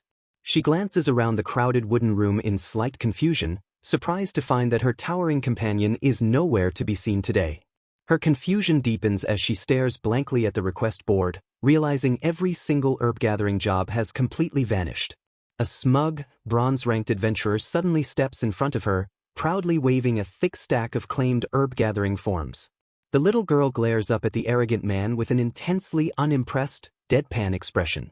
He sneers down at her, jealously pointing out that she has been hogging all the easy gathering jobs recently. Grabbing his official bronze tag, the petty man vehemently refuses to let a tiny child rank up before he does. He aggressively warns her not to get cocky just because she happens to have a legendary Kijin swordmaster protecting her. Completely ignoring his pathetic, jealous rant, the tiny adventurer simply turns her back and walks away. She internally grumbles about his terrible attitude but logically accepts that guild requests are strictly first come, first served. The elegant receptionist suddenly calls out from the counter, snapping the young girl out of her minor annoyance to offer some help. Leaning over the desk with a friendly smile, the clerk offers her a special, alternative work request to fulfill her quota. The tiny worker examines the strange document, bewildered by the bizarre prospect of polishing the inside of a giant agate tortoise shell. The clerk explains that the task requires both delicate precision and surprising physical strength, perfectly matching her unique capabilities. Driven by the high hope of scoring discounted carriage materials from the monster shop, the eager builder instantly accepts the heavy labor job. Arriving at the busy monster materials shop, the tiny adventurer respectfully presents her official request form to the exhausted owner. The weary, sweating shopkeeper sighs in profound relief, immensely grateful for any extra hands to help with the brutal workload. He nervously explains that a massive, unexpected order just came in with a brutally tight 7-day delivery deadline. In the gloomy background, the shop's apprentices sit completely drained of life, their souls practically escaping their exhausted bodies. Noting the dead-tired crew, the young girl kindly volunteers to handle the brutally heavy shell stripping process herself despite his skepticism. To prove her monstrous physical power to the doubting owner, she casually asks for a sturdy stone or piece of hardwood to publicly smash. The tiny adventurer confidently snaps a sturdy piece of wood completely in half with her bare hands. The exhausted craftsmen stare in utter disbelief at the sheer physical power displayed by the little girl. Wasting no time, she steps up to the workbench and effortlessly lifts the massive agate tortoise shell. Gripping her heavy tools, the tiny builder rapidly chisels away at the tough outer layer with terrifying speed. Her hands become a blur as she flawlessly strips the heavy shell apart with surgical precision. Sweating nervously, the shop owner loudly points out that the little miss is shockingly faster and far more precise than his own seasoned crew. The dumbfounded apprentices gather around, watching in absolute awe as she tirelessly hammers away at the stubborn monster material. Shards of shell fly through the air as she relentlessly breaks down the incredibly dense material. The desperate apprentices swarm her, eagerly begging the boss to raise her pay and pleading for her to return the next afternoon. Sweat dropping at their intense desperation, she realizes she absolutely cannot turn down the lucrative job and decides to postpone her trip to the lumber mill. The frantic shop owner immediately offers to handle her errands and buy her lunch just to keep her working on the massive order. The rejuvenated boss rallies his exhausted crew, strategically assigning all the heavy stripping to Chris while the men focus entirely on polishing. The men nod with renewed determination and immediately grab the newly stripped shells to begin their delicate polishing work. Settling into a fierce rhythm, the young adventurer relentlessly hammers through the towering pile of heavy tortoise shells. She lets out a heavy sigh of exhaustion after finally clearing the massive mountain of monster materials. Staring proudly at the sparkling pile of finished pieces, she cheerfully announces that the brutal shell removal process is officially complete. Meanwhile, the heavily overworked apprentices completely collapse, groaning miserably that their entire bodies are completely numb from the grueling labor. Noting that the entire crew has reached their absolute physical limit, a brilliant idea suddenly flashes through the clever girl's mind. She eagerly offers to brew up a batch of soothing cold compresses, proudly revealing that a village which taught her the secret recipe. The shopkeeper's wife watches in sheer amazement as the little girl draws fresh well water to begin her makeshift medical preparations. Flashing a confident smile, the young traveler assures the woman that the simplified medicinal recipe requires absolutely no magical healing skills. Demonstrating her vast survival knowledge, she efficiently crushes fresh mint leaves directly into a wooden bucket filled with freezing well water. She skillfully blends the infused mint water with rich horse fat to create a thick, cooling medicinal paste. Spreading the soothing mixture evenly across a clean cloth, she successfully finishes crafting the highly effective cold compress. She humbly notes the mixture only treats basic muscle pain, while the amazed shop owners marvel at the sheer simplicity of the process. The weary craftsmen slap the refreshing patches onto their sore shoulders, instantly groaning in pure, relaxed bliss as the cooling mint soothes their aching muscles. Grand narration reveals that the revitalized crew successfully met the impossible deadline after 3 brutal days of non-stop labor. During the lively post-job celebration, the shop owner blinks in surprise when the tiny builder eagerly asks to purchase damaged monster wings. She explains that pristine rainbow hopper wings are far too expensive for her budget, hoping to score broken pieces for her carriage project. The generous boss immediately stops her, loudly insisting she should have mentioned her need for the rare materials much earlier. He casually hands her a massive bag filled with the glittering, glass-like wings while she nervously asks if they are too valuable to give away. Smiling warmly alongside his wife, the owner insists she take the damaged goods since they were destined for the garbage pile anyway. Her face completely lights up with absolute joy as she graciously accepts the materials, instantly dreaming up incredible modifications for her mobile home. The entire monster shop crew smiles warmly at the energetic child, incredibly grateful for her monumental effort in saving their business. Late that night, thick storm clouds ominously gather above the quiet, cobblestone streets of the labyrinth city. The young adventurer walks alone through the darkened alleyways, happily humming as she hauls her heavy wooden box of rare materials. Her mind races with brilliant architectural designs, specifically planning to piece the vibrant monster shards together into a beautiful stained glass window. Her cheerful plotting comes to an abrupt, terrifying halt as she suddenly senses a heavy, malicious presence lurking nearby. Glancing nervously over her shoulder, the tiny traveler realizes a sinister, hooded figure is silently trailing her through the dark shadows. Eve's grave warning brutally echoes in her mind, reminding her that a vicious kidnapper has been actively hunting children in the city.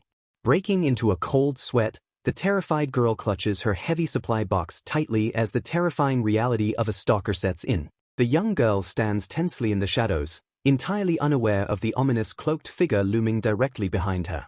Stepping silently across the rough stone floor, the mysterious stranger rapidly closes the distance to the unsuspecting traveler. Narrowing her eyes with sudden suspicion, she senses the creeping danger and hardens her expression. Reluctantly drawing a piece of magical paper, she mutters that it is a massive waste to use it here but leaves herself no other choice. Gripping the glowing talisman firmly, she shouts to activate a powerful defensive spell. A radiant aura bursts from her hand, instantly enveloping her in a shimmering shield of magical light. She notes that while normal magical paper glows brightly for everyone to see, the unique patterns crafted by the Witch-sama remain entirely invisible to outsiders. Recalling her grueling training, she admits that memorizing the Witch-sama's custom characters alongside standard magic was incredibly difficult but undeniably useful. Fully protected by her invisible barrier, the tiny adventurer boldly strides right past the towering figure without a single flinch. Shooting a sharp glare over her shoulder, she fearlessly challenges the stalker to hurry up and attack if that is their true intention. The shadowy stranger freezes in place, completely caught off guard by the little girl's bold intimidation. Her tough facade instantly crumbles into sheer panic as a familiar voice suddenly cries out her name from the darkness. Stepping into the faint light, a young boy with suspenders offers her a warm and completely innocent smile. Utterly bewildered by the sudden appearance, the tiny adventurer stammers out Loki's name in pure disbelief. The boy casually explains that he and his mother were worried about her late return, prompting him to come out and find her. Her intense anxiety melts into a soft, relieved smile as she gratefully thanks him for his deep concern. Walking safely side by side under the warm glow of a lantern, she cheerfully explains that she was delayed by a client's lively after-party. Glancing cautiously over her shoulder, she quietly notes that the sinister presence from earlier has completely vanished into the night. Staring into the empty, mist-filled alleyway, a lingering sense of dread leaves her wondering what exactly was stalking her. Later on, she gazes in absolute wonder at a breathtaking collection of smoothly polished, glowing stones scattered across her desk. Sitting comfortably in her room, she gently asks her tiny bird companion if he shares her deep appreciation for beautiful things. A sudden realization strikes her as she cheerfully promises to build a proper little house for her feathered friend as well. As the little bird chirps a joyful melody, she eagerly asks if he wants to decorate his future home with the glowing stones. Organizing her new treasures, she decides to temporarily stash the beautiful stones in her storage pouch while sorting them by size and color. Frowning slightly at the growing pile, she nervously realizes that her trusty storage pouch might be nearing its absolute maximum capacity. The tiny bird tilts its head in pure curiosity, staring blankly at the strange, starry void hidden within the magical bag. Reaching into the glowing spatial tier, she proudly explains that the witch Sama enchanted the pouch so that no one else can see its true contents. Resting her heavy head on her arms, she nostalgically recalls how incredibly vast and amazing her old friend Aif's storage pouch used to be. She notes that despite its plain exterior, Aif's incredible magical bag could easily hold the entire volume of a massive central district mansion. Recalling the absurd economics of such an item, she correctly guesses that a top-tier storage pouch must cost upwards of 10,000 gold coins. A vivid memory surfaces of a towering, heavily armored man recoiling in absolute shock upon hearing that astronomical price tag. With a completely deadpan expression, the tiny adventurer bluntly points out that one could simply buy a luxurious mansion with that staggering amount of money. Staring fondly at her battered leather satchel, she acknowledges that even this humble hand-me-down from the witch Sama would cost a small fortune to replace. She explains that her trusty bag holds about 2 entire warehouses worth of goods, but it constantly threatens to overflow if she forgets to reorganize it. Glancing over her depleted stationery supplies, she realizes she desperately needs to restock her ink and wistfully adds a fancy new fountain pen to her shopping list. Examining her ink pen, the young traveler notes that the lines are too thick for small magical paper while her bird companion rests on her head. Stretching her arms high, she cheerfully declares it is time to craft a little more magic. Outside the stone walls of the Adventurers Guild, a new day begins. Staring at the wooden bulletin board, she is surprised to find a herb-gathering request still available for the day. A concerned receptionist gently suggests that Chris-chan avoid going outside the city today. She explains that Aif was urgently called away into the dangerous labyrinth by the main office. Recalling his previous visit, the receptionist mentions Aif was deeply worried about her traveling alone but felt relieved she took a request inside the city walls. Because she finished her tasks earlier than expected, her protective friend still hasn't returned. The receptionist admits she is highly concerned about the recent kidnapping incidents, but is even more worried about a specific adventurer from before. Realizing exactly who she means, the tiny traveler recalls the man who was unnecessarily mean to her. A bitter memory surfaces of the angry man screaming that the runt had stolen all the gathering requests before he could complete his own. The clerk adds that the menacing man spent the next day staring intensely at the board as if hunting for a specific target. To the receptionist's absolute horror, the brave little girl boldly declares she will willingly become the bait.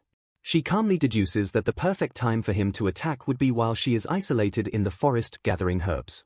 Panicking, the receptionist begs her to wait for Aif to return so they can safely catch the stalker together. Suddenly, a desperate male guild worker interrupts and begs Chris to take on his gathering request as well.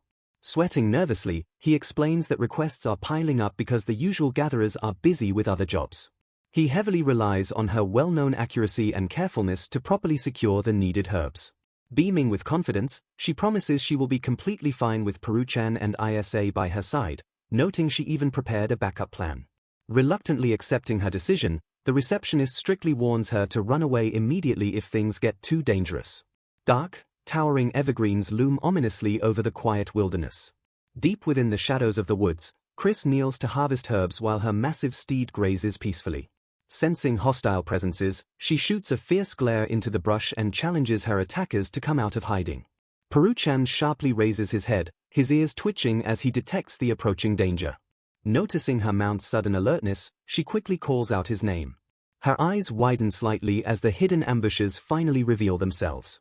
Bursting aggressively through the foliage, the scarred adventurer from the guild appears alongside two nervous accomplices. The vengeful leader clicks his tongue in deep frustration at being discovered so easily.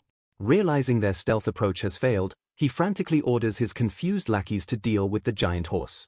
Flashing a wicked, scarred grin, the leader sneers that he has some serious business to settle with the little runt. Standing her ground, the fearless girl retorts that she has a few choice words for him as well. Without a second of hesitation, she commands Peru-chan to attack as the massive horse leaps into action. The giant beast charges forward with terrifying momentum, completely dwarfing the panicked thugs. The two lackeys freeze in pure, paralyzing terror as the monstrous steed bears down upon them. Peru-chan aggressively stomps his powerful hooves into the dirt, violently shutting down the ambush before it can even begin. A terrifying shadow looms over the panicked thugs as the massive horse rears up to protect its master. Peru-chan's fierce glare paralyzes the men, his eyes promising absolute destruction to anyone who dares harm Chris. One of the accomplices falls backward into the dirt, groaning in sheer terror at the beast's overwhelming presence. Scrambling away in pure panic, the thug screams that nobody warned him they would be fighting a monster instead of a normal horse. Terrified out of his mind, the coward loudly abandons the mission and flees for his life into the woods. Watching his men run away, the scarred leader angrily curses them for being completely useless cowards. Observing their pathetic retreat, Chris calmly deduces that the accomplices were just cheap street punks rather than real adventurers. The vengeful leader turns his attention back to the tiny traveler, who stands completely unfazed amidst the brush. Hiding behind a bush, she quickly formulates a plan, debating whether to use her magical paper to launch a surprise attack. Suddenly, her tiny bird companion Isa chirps loudly and takes flight from her shoulder. Flying aggressively right into the leader's face, the brave little bird completely catches the scarred man off guard. Narrowing her eyes with intense focus, the young adventurer spots the perfect opening to strike. The distracted thug swats wildly at the fluttering bird, furiously demanding to know what the hell is attacking him. Seizing the moment, Chris violently dashes forward with incredible, explosive speed. Leaping high into the air, the tiny girl delivers a devastating flying headbutt directly into the massive man's stomach. The crushing impact instantly knocks the wind right out of the scarred leader. He crumples heavily to his knees, gasping desperately for air as the sudden blow paralyzes him. Standing over her gasping foe, Chris pulls out a heavy frying pan and declares his actions completely unforgivable. Calling him a perverted freak, she ruthlessly smashes the solid iron pan right into his skull. Continuing her fierce assault, she aggressively screams at him for daring to gang up on a little girl. The battered thug collapses heavily onto the dirt path, completely knocked unconscious by the brutal beating. Brushing off her hands, the tiny adventurer lets out a satisfied sigh as she stands victorious over her defeated stalker. Having firmly tied the unconscious criminal's hands behind his back, she confidently notes that he is finally secure. Looking at her loyal steed, she frowns in deep disgust, hating the idea of making Peru-chan carry such human garbage back to the city. Shaking her head, she firmly rejects the idea of making Isa carry him either, leaving her to carefully ponder how to transport the captive. Riding atop her massive steed, the young adventurer effortlessly drags the securely bound thug back towards civilization on a makeshift sled. The weary traveler finally arrives at the towering stone gates of the city, where armed guards stand watch over the entrance. Her eyes widen in absolute shock as she loudly demands to know why the city guards refuse to arrest her attacker. The stoic guard calmly explains that because the criminal is a local citizen and she is merely a foreigner, the security force simply will not take him into custody. A wave of sheer disbelief washes over the young girl's face as the harsh reality of the city's biased laws sets in. Left with no other viable options, she reluctantly drags her captive to the Adventurers Guild headquarters to handle the matter internally. Clenching her fists in furious indignation, she vents her frustration over the guild's refusal to issue a real punishment simply because she prevented the crime from happening. Despite receiving monetary compensation, she bitterly complains to the receptionist that the guild is clearly just covering up their own members' gross misconduct. Her anger boils over as she realizes that merely demoting the criminal from copper to iron rank falls completely short of true justice. The narrative reveals that the arrogant thug, Geis, received a pathetic 10-day forced labor sentence and conveniently claimed ignorance regarding his escaped accomplices. Lowering her gaze in deep disappointment, the tiny adventurer silently accepts that the dangerous situation has not truly been resolved. Brushing off the receptionist's lingering concerns, she boldly declares she will finish her remaining requests while her attacker is locked away doing forced labor. Walking away, she mentally resolves to remain on high alert just in case the two cowardly accomplices decide to return for revenge. Wasting no time taking precautions, she immediately draws a specialized talisman and activates a powerful defensive spell. A brilliant, shimmering barrier of protective magical energy instantly bursts forth to completely envelop her and her belongings. Flashing a warm, confident smile at her loyal bird and massive steed, she happily reminds herself that she is never truly fighting alone. Gazing forward with unbreakable resolve, the resilient traveler affectionately tells her animal companions that she will be counting on them. The tiny adventurer sits quietly in a wooden chair, her expression a mix of guilt and apprehension. Across from her, a scarred, armored adventurer stands with his arms crossed, staring down with intense disapproval. Ife firmly scolds her for recklessly using herself as bait, though Chris tries to justify her actions by claiming she hates being secretly followed and felt confident she could defeat Geis. Admitting her carelessness with a frustrated groan, she acknowledges her mistake as Afe points out that two of Geis's accomplices managed to escape entirely. A heavy silence hangs in the air as Afe averts his gaze, clearly burdened by his own thoughts. Surprising her, Afe reveals he was invited to join an elite team tackling the underground labyrinth after they forced the guild to make a rare exception. Caught off guard, the young girl realizes he was deeply worried about leaving her behind, though Afe admits he is still hesitant to accept the dangerous offer. Reassuring him with a confident smile, she explains her plan to stay within the city walls, noting that the escaped thugs wouldn't dare attack her in broad daylight. She gently urges the gold-ranked adventurer to be careful out there, playfully admitting how strange it feels to offer advice to someone so experienced. Pondering her immediate future, she quickly realizes that staying inside the city presents a massive problem for giving Peru-chan his much-needed exercise. Later, the young traveler gazes in absolute wonder at a meticulously crafted, intricate circular window. Inside a bustling workshop, a cheerful craftsman holds up the architectural blueprints and asks her exactly where she wants the stunning new window installed. As a crowd of curious workers gathers around, she smoothly suggests building a custom shelf right below the round window. Raising her finger excitedly, she adds that installing another window directly above the bedroom would be a dreamy way to fall asleep under the stars. Her excitement instantly fizzles as she nervously imagines terrifying monsters lurking right above her while she sleeps. The surrounding craftsmen burst into uproarious laughter at her wildly vivid imagination. Patting her head affectionately, the head craftsman reassures the blushing girl that her massive horse would easily detect any monsters long before they got close. Looking over the scattered supplies, he confidently announces that all the required materials, including her special magic steel order, are finally ready. Clenching her fists with nervous excitement, the tiny adventurer prepares to finally begin the actual construction of her mobile home. Taking a deep breath, a profound sense of awe washes over her as she realizes she is truly building her very own house. Securing her tool belt, she outlines her ambitious plan to erect the side walls before finishing the floorboards and ceiling all at once. Dropping to her knees, she skillfully hammers nails into the thick wooden floorboards with practiced precision. Moving swiftly along the arched roof structure, she securely pounds each plank into place to seal the ceiling. Her rhythmic hammering suddenly pauses as she notices something unexpected within the framework. Two astounded apprentices watch in awe, realizing the little girl flawlessly corrected their poorly crafted wooden planks with just a single glance.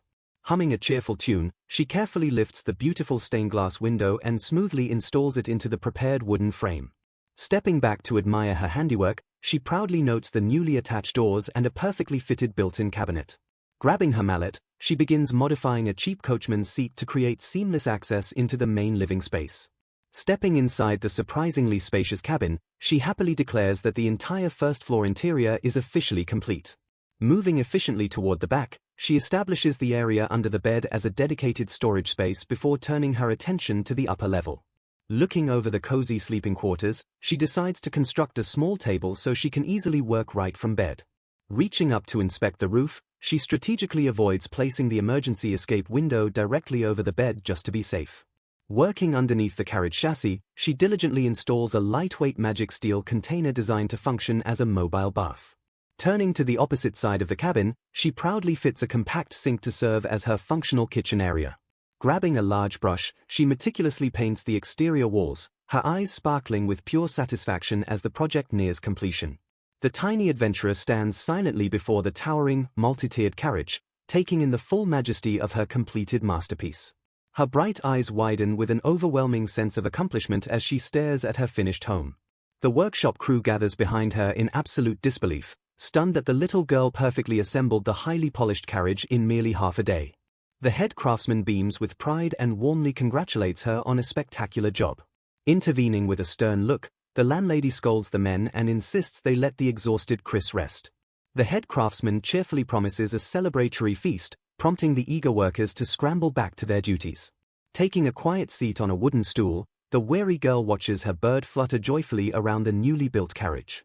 Smiling softly at her feathered companion, she marvels at how incredible it feels to finally see her dream realized.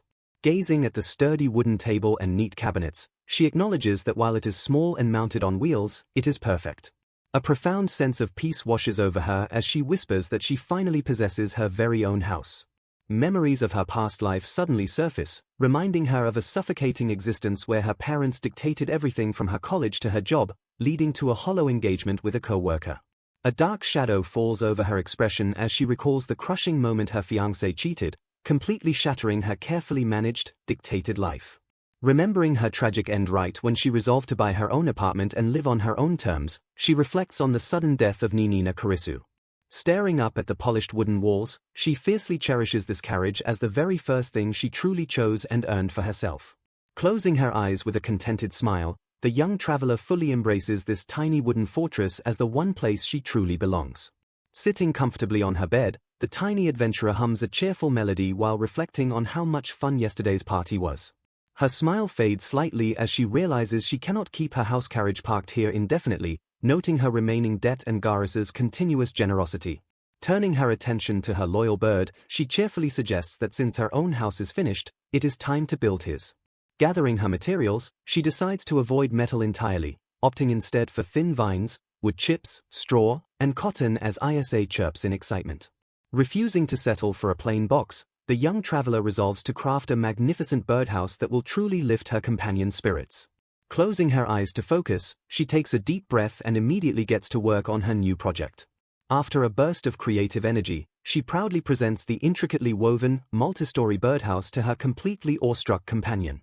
Pointing out the design features, she explains that the extra-wide entrance ensures he will never bump his wings while flying inside. She gestures toward the towering structure, detailing how the interior is cleverly divided into completely separate floors. Highlighting the top level, she describes it as a dedicated living room and play area perfectly suited for his relaxation. She demonstrates the miniature functional window, showing how pulling the strings adjusts the tiny curtains, and notes the second floor serves as a dining space. Moving down to the third floor near the entrance, she proudly reveals a miniature exercise wheel she installed just for him. She describes the fourth floor as his personal creative space, leaving extra straw and cotton so he can build a custom bed. Finally, she points to the concealed bottom floor housing his water bowl and bathroom, assuring him that the hidden clean-out door ensures total privacy. The little bird's eyes sparkle like stars as he stares at his luxurious new sanctuary in pure amazement. Overwhelmed with gratitude, Isa bursts into a beautiful, melodic song to thank his master. With a joyful chirp, the tiny bird immediately takes flight to explore his incredible new home. Chris watches in sheer amusement as the eager bird wastes no time moving his belongings into the woven structure. She marvels at his surprising dedication as he flutters back and forth to transfer his entire hidden collection. Examining the tiny hoard, she notes his strange treasures consist of crunchy dried fruit, round pebbles, and even an empty insect shell. When she casually offers to help him carry a heavy pebble, the little bird freezes in absolute panic as the rock slips from his grasp. A sudden knock interrupts their playful morning, prompting Chris to peek out and greet Loki at her door. The young boy explains that an official from the Adventurers Guild stopped by specifically to pass along a message for her. To Chris's absolute confusion, Loki reveals that the guild headquarters has urgently requested her presence for a meeting. An anxious official waits impatiently for Chris to arrive at the guild headquarters. With a look of pure desperation, he grabs the girl and begs for her immediate help. He reveals the guild is in dire need of a massive and diverse supply of magical paper. When Chris suggests the Magic Guild, he explains their only inscriber has already run off. Chris asks why others cannot simply learn the required patterns from an official manual. He admits the Magic Guild is sabotaging them and lacks the talent to draw such complex patterns. The official suspects the other guild is hiking prices to recover lost profits from past orders. Looking at her with trust, he admits she is the only person they can rely on for this task. Chris feels the intense pressure of being the only solution for such a critical mission. She agrees to accept the urgent request depending on which specific patterns are needed. A lucrative deal is struck for 8 gold coins per high-tier sheet plus taxes and a bonus. Both Chris and the official share a sinister grin as they realize how much money is at stake. Their landlady watches from a distance, noting how creepy their synchronized laughing has become. He hands over a thick manual containing all the specific patterns and the reason for the request. Chris is startled to discover that the massive order is actually for the legendary Nihon tribe. She learns that the guild's top talents, including Afe, have been drafted to explore the labyrinth deeper. The man is surprised to learn that Chris and the high-ranked adventurer are already close acquaintances. He mentions that most recent kidnapping cases have unfortunately targeted the Western District. Chris confirms the danger by revealing she was nearly attacked in the forest just the other day. He is horrified to hear that the security force refused to take her case seriously because she is an outsider. Infuriated by the bias, the official declares the guild will handle the criminal matter on their own terms. He promises to add an exclusive semi-citizen clause to her contract to ensure she receives full legal protection. Overjoyed by his sudden kindness, the young girl thanks him profusely for looking out for her. They agree to add a clause stating the contract expires once the Magic Guild offers fair pricing. Chris wisely insists on another clause allowing her to terminate the agreement whenever she wishes. He agrees to her sensible terms, acknowledging it is hard to ask her to stay after such an ordeal. Their discussion turns to how the divide between citizens and outsiders in Garrel is getting worse. Because the city's income from the labyrinth is rising, officials see no need to increase the citizen count. He recalls past immigration troubles and mentions rumors that the city may soon declare independence. They both recognize that adventurers are vital to the city's prosperity despite being treated like outsiders. It is noted that almost all the warriors challenging the lowest levels are actually outside adventurers. Chris realizes she will be holed up in her room for a long time producing the required paper. The man offers to find a safe location for her carriage while she is busy with her work. A woman suggests moving into a guild partnered in where Peru will have plenty of room to exercise. The official confirms the guild will fully cover her lodging costs as part of the agreement. Chris politely declines the offer, fearing she will get too used to luxury and wanting to stay at her current inn. They suggest a compromise where the guild cares for Peru in exchange for letting him help with riding lessons. Chris is amazed to hear that the guild actually possesses purebred dragon horses for training. He tells the story of how the mayor secured a male dragon horse during his youth to build the city's fortune. He explains that dragon horses are blessed by dragons and notes that Peru shares their unique lineage. Offspring of these noble beasts are bred as prestigious rewards for nobles and distinguished adventurers. These heavy-breed mounts are perfect for adventurers because they can endure harsh conditions and carry heavy loads. Chris agrees to the plan after being assured that a professional trainer will supervise Peru's exercise. She asks the official to take good care of her beloved horse while they are apart. Peru wears a resigned expression that seems to say he is fine with the temporary arrangement. Chris tells ISA not to worry about her because she is not a fragile child. She tells the bird to be quiet as they prepare to head back to their work. The sun shines brightly over the stone buildings of the prosperous labyrinth city. The mission briefing reveals a swarm of illusion lizards causing havoc on the lowest levels. These monsters use mental attacks to cast illusions, making Chris's specialized imitation patterns the party's only hope. Sword masters handle physical threats while mags utilize mirrors to reflect mental attacks and whittle down the swarm. The massive number of monsters suggests that an alpha illusion lizard is likely acting as the floor boss. The party coordinates a plan to utilize an absolute barrier and imitation magic to wipe out the enemies. Chris points out that a vacuum spell might be more effective since monsters survive on ambient magic power. Proposing a faster solution, she suggests that magic suppression would be more efficient to avoid further guild drama. She calculates her rewards, realizing she can finally pay off her house carriage debt and leave Garrel forever.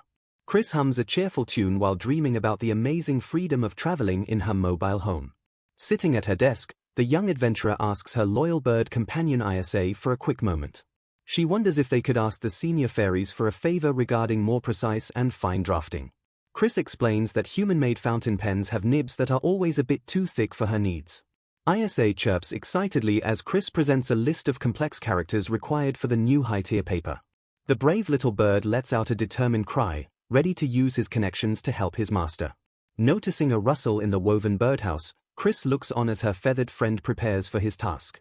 Isa suddenly takes flight with a piece of magical paper, leaving Chris startled by his immediate departure.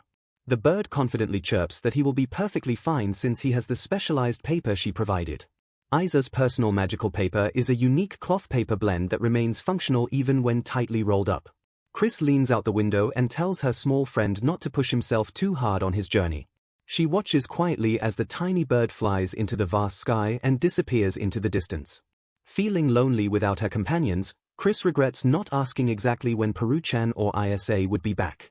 Resolving to stay busy, she gets back to her drawing work to pass the time until their return. A man named Watts arrives at the door, cheerfully announcing that he came to pick up the sheets. He explains that he was sent instead of Anna because carrying valuable magical paper is too risky for a woman. Chris points out that she has always delivered the paper alone, causing Watts to realize his own oversight. She admits she should have been more careful now that the Magic Guild is hunting for their source. Watts panics as they realize that any adventurer carrying the recognizable case would be spotted immediately. He asks Chris if she would like him to deliver the items instead to avoid drawing unwanted attention. Chris agrees to let him take the lead while she follows at a distance to act as his escort. Watts reveals his investigation skill, a lower-tier appraisal ability that allows him to properly analyze magical items. He explains that he can also use the skill on people to check for threats or harmful intentions. The group boards a horse-drawn carriage, hoping the vehicle will provide enough security for the delivery mission. Suddenly, Watts screams a warning for Chris to look out as a hidden danger targets them. A cloaked figure emerges from the shadows and aggressively attempts to grab the young girl in the street. Chris tumbles to the ground as the attacker shouts for her to run while the struggle intensifies. Reaching into her gear, she prepares to use a wind magical paper to send the assailant flying away. The mysterious attacker lunges forward through the air with predatory speed to complete the kidnapping attempt. Chris condemns the villain for attacking a young girl in broad daylight, calling his actions the absolute worst. A friendly adventurer arrives on the scene and asks Chris if she is okay or if she was hurt. A heavy breath escapes into the quiet air as the chaotic confrontation finally settles. Smiling gently, the armored adventurer checks on the tiny girl and asks if the terrifying ordeal left her hurt. Still recovering from the sudden ambush, she looks up and gratefully thanks him for the timely rescue. Panting heavily from exertion, a frantic Watts crawls over to check if Chris is safe. Watts explains the complicated situation to his savior while the amused swordsman advises him to keep a closer eye on the little girl. Disgusted by the city's crime, the young warrior angrily condemns the thugs for casually attacking a child in broad daylight. Turning his attention back to his tiny companion, a deeply regretful Watts offers her a sincere apology. Observing their bizarre interaction, the swordsman silently confirms his suspicion that the strange man belongs to the legendary Nihon tribe. Watts confirms he secured the requested magical paper as the warrior suggests moving their conversation indoors. Leaning in with a friendly grin, the young man offers to personally escort Chris back to her home later. Waving his hands in absolute panic, he desperately clarifies that he isn't a pervert and promises not to touch her. Watts sweats nervously, realizing the little girl will never understand the bizarre slang unique to the Nihon tribe. The overly enthusiastic swordsman suddenly leans in uncomfortably close to inspect her. Clutching her satchel defensively, the wary traveler stares back with a mix of confusion and mild apprehension. Unfazed by her caution, the young man simply flashes her a brilliantly warm and completely innocent smile. Despite his friendly demeanor, a lingering bead of sweat forms on her cheek as she wonders if he actually is a creep. The trio heads into the bustling guild headquarters, blending into the crowd of armored adventurers checking the boards. Hoping to avoid any messy tribal politics, Chris silently plans to just hand off the paper and leave while Watts suggests finding a private room. Catching her off guard, the cheerful warrior turns back and casually invites the tiny girl to join their private meeting. A nervous Watts defends the invitation by pointing out that Chris is the very person fulfilling their urgent request. The swordsman easily deduces the secret, noting that the ambush makes perfect sense if she is their mysterious supplier. Brushing off Watts's panic over the confidentiality breach, the warrior playfully mocks the guild's pathetic attempts to hide their feud. Flashing a casual peace sign, the energetic young man happily introduces himself as Ruka. Staring up at the eccentric adventurer, the tiny girl politely introduces herself as Chris. The unlikely trio settles into the plush couches of a private VIP room to discuss their business. Ruka holds up the glowing sheets of magical paper, his eyes widening as he meticulously inspects the craftsmanship. He admits the quality is surprisingly excellent, validating Watts' absolute trust in the tiny creator. Ruka downplays his combat prowess as mid-tier while a curious Chris asks if he is heading straight back into the dangerous labyrinth. Casually shifting the topic, Ruka directly asks Chris if she possesses the rare magical inscriber skill. Realizing his social blunder, he nervously chuckles and admits he forgot that people in this world fiercely hide their abilities. Chris frankly denies having the high-tier skill, pointing out that the Magic Guild would have forcefully hired her if she did. Ruka bursts into laughter at her pragmatic logic, completely agreeing with her blunt assessment of the greedy guild. Without a shred of hesitation, he loudly lists off his own impressive array of mobility and strength skills to a baffled Chris. The revelation instantly clicks in her mind, explaining exactly how he tossed a grown man like a ragdoll earlier. Ruka humbly dismisses himself as a weakling compared to top-tier elites, though Chris insists his strength is completely incredible. A soft blush spreads across the young warrior's scarred cheeks at her genuine and unprompted praise. Announcing her intention to return to her inn and finish working, she inadvertently reveals to Ruka that she is just a wandering foreigner. Horrified by the thought of a tiny child traveling completely alone, an incredibly concerned Ruka frantically asks if she belongs to a party. His eyes suddenly light up with a brilliant, reckless idea as he enthusiastically demands that she join their elite squad. He justifies his wild proposal by declaring that real men cannot simply abandon a helpless little girl to the harsh world. Brushing off her combat weakness, he points out her extreme value as an on-the-spot magical paper crafter. A completely panicked Watts interrupts the madness, furiously scolding Ruka for trying to drag a minor into a deadly labyrinth. Ignoring the lecture entirely, Ruka stubbornly insists that fighting alongside an elite team is far safer than wandering the streets alone. Puffing out her cheeks in annoyance, Chris proudly declares she is perfectly fine because she has loyal companions and a custom house carriage. Both men freeze in absolute, stunned silence as the sheer absurdity of a child building a mobile home registers in their minds. Eagerly leaning forward, Ruka completely ignores her travel plans to loudly marvel at her incredible engineering skills. Staring at his starry-eyed expression, she lets out a defeated sigh as she realizes he isn't listening to a single word she says. A sudden, sharp knock echoes through the private room, abruptly pausing their chaotic conversation. An apologetic guild staffer peeks inside, urgently informing Watts that a high-ranking security official is waiting for him. Watts nervously presents the stern, mustached squad leader who commands the entire Western District security force. Looking up with a solemn expression, the tiny girl apologizes and mentions she heard all about the Geist situation from Watts. The mustache squad leader firmly declares that the city refuses to simply turn a blind eye when hard-working adventurers become victims. He explains that honest residents deserve true protection, revealing that the idea to grant her semi-citizen status was actually his own. Sitting across from her, the official politely asks the young traveler to recount exactly what happened during the latest ambush. Listening intently to her harrowing tale, he deeply sympathizes with the awful ordeals she has recently endured. Suddenly bursting with rage, Ruka violently swings his arms and vows to beat the absolute crap out of the attacker for targeting such a cute girl. The stoic squad leader promises a thorough investigation to deliver proper punishment, earning a deeply grateful smile from the relieved traveler. The official strongly urges her to relocate to a secure guild-partnered inn, though she immediately panics about her pet bird returning to her old room.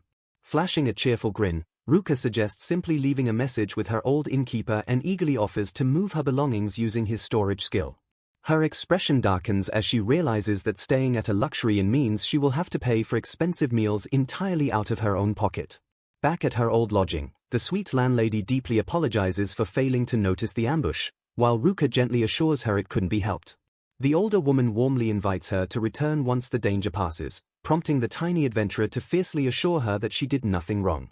Arriving at her new accommodation, the tiny traveler gazes up in absolute awe at the towering, cathedral-like luxury inn.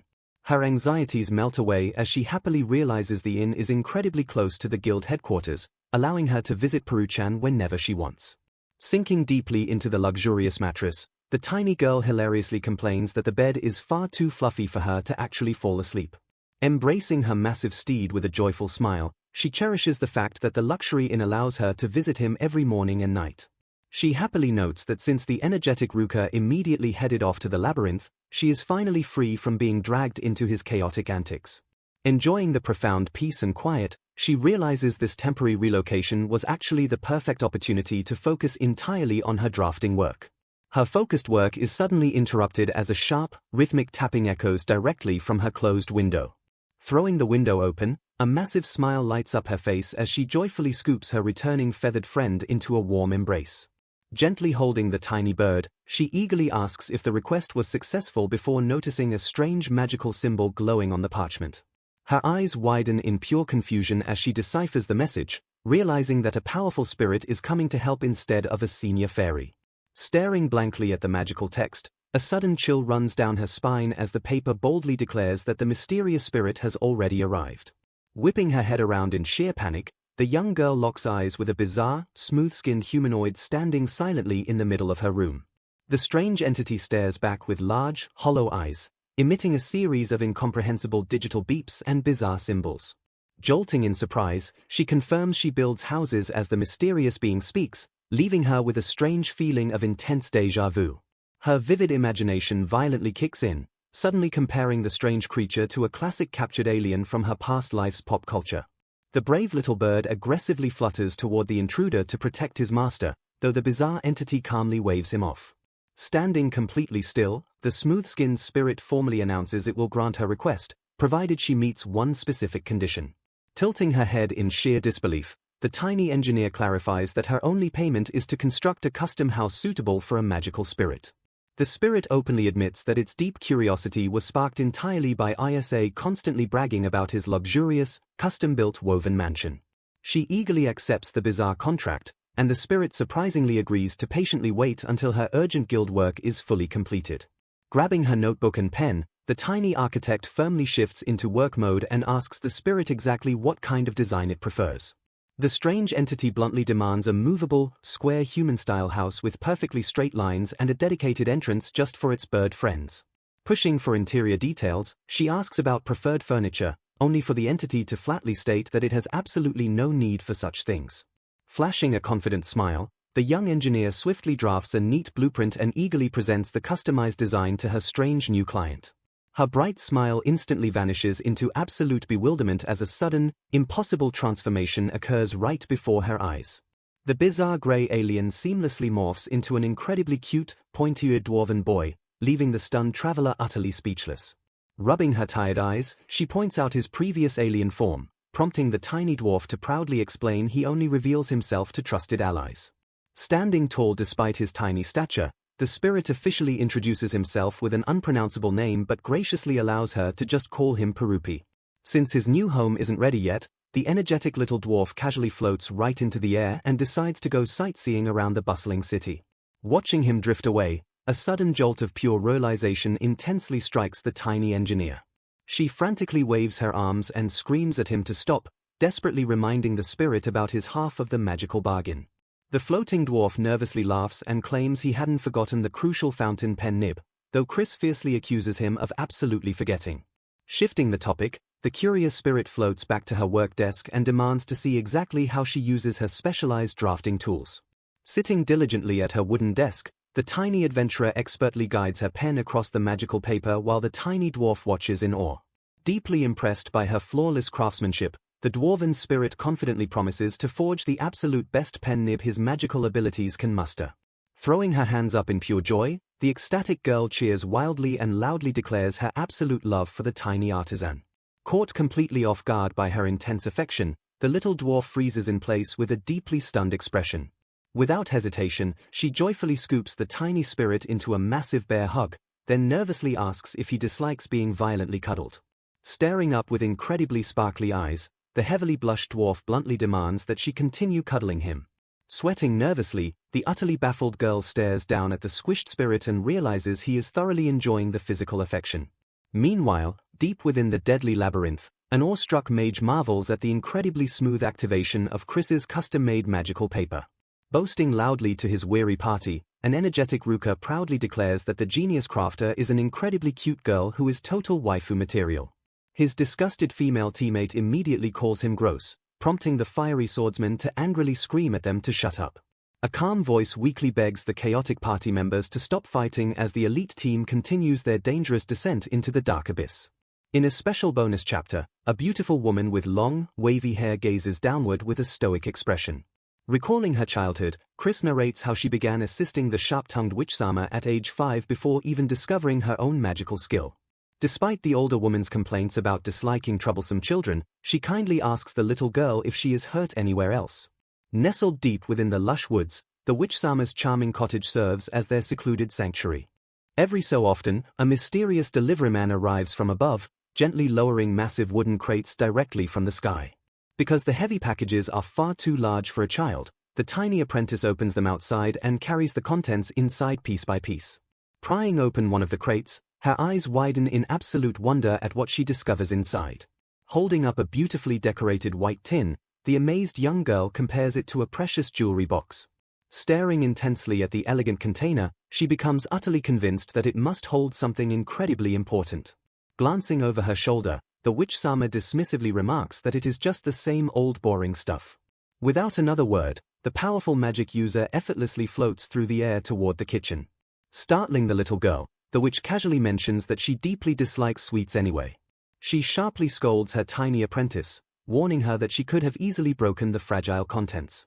Utterly baffled that the fancy box merely contains food, Chris listens as her mentor explains that it doesn't require such careful handling.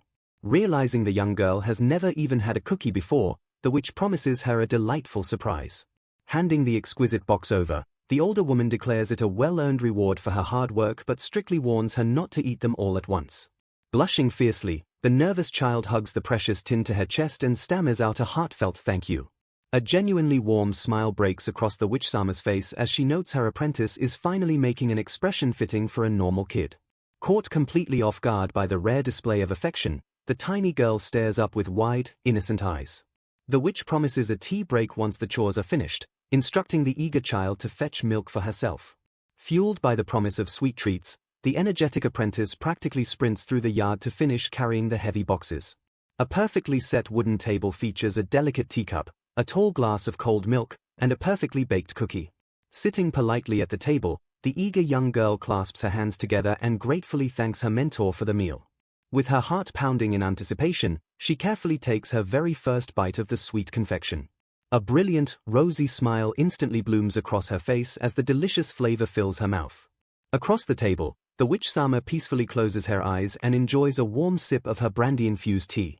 Staring fondly at her lovely white box, the tiny apprentice cherishes the sweet, quiet moment of true happiness. Hearing that the guild's reconciled, the young girl also learns about her attacker's punishment at the counter. The guild receptionist explains that Geis maliciously planned to kidnap her and sell her as a slave. Thanks to Watts' testimony, the cowardly attacker receives a nasty sentence of exactly 6 months' labor service. The thugs hired by the Magic Guild sparked a huge scandal, keeping the city administration talks ongoing. Unbothered by the mudslinging match, she only cares about receiving plenty of generous compensation for her ordeal. Arriving safely back at the stable with her horse, she cheerfully greets the caretaker who warmly welcomes her. Opting for safety despite the expensive fee, she finally leaves her house carriage securely in the central district. The tiny spirit excitedly announces they gathered house materials while Purupi and Isa enjoyed their sightseeing trip. Blinking in mild surprise, the young girl silently looks down at the tiny energetic spirit standing beside her. Exhausted from accompanying her senior, the small bird spirit looks entirely drained from all the tough hard work. Keeping her original promise, the smiling girl declares she will now build Purupi a brand new wooden house. The spirit carefully explains that marked spots inside tree hollows serve as quiet resting places in their realm. Intrigued by the unusual concept, the crafting spirit notes they do not strictly need separated exterior house rooms. Confidently taking charge, the girl swiftly saws through wooden boards to assemble the modular little house construction pieces. Proudly presenting her finished work, she reveals a splendid multi-story wooden house made of perfectly stackable square boxes. Amazed by the highly impressive structure, the tiny spirit and the little round bird stare in sheer awe. Sliding the modular boxes around, she demonstrates how each room functions completely separately within the stacked wooden house. She happily explains the modular design allows for freely rearranging the cozy rooms depending on their current mood. Thrilled by the brilliant concept, the tiny spirit enthusiastically dashes forward to immediately explore the house interior inside. Gazing around the neat interior, the spirit marvels at the wooden shelves and the tiny vertical climbing ladder. Resting peacefully on the soft cushion, the spirit admits that having actual furniture makes the space perfectly cozy. Impressed by her fine craftsmanship, The spirit praises her skills and easily recognizes her innate magical dwarf blood.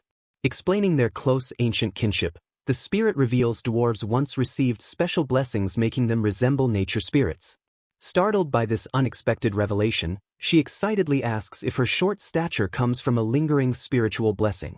Correcting her slightly flawed assumption, the tiny spirit generously offers to personally grant her a proper magical blessing. Assuring her she will only physically change if she desires, the spirit warmly agrees to grant the blessing.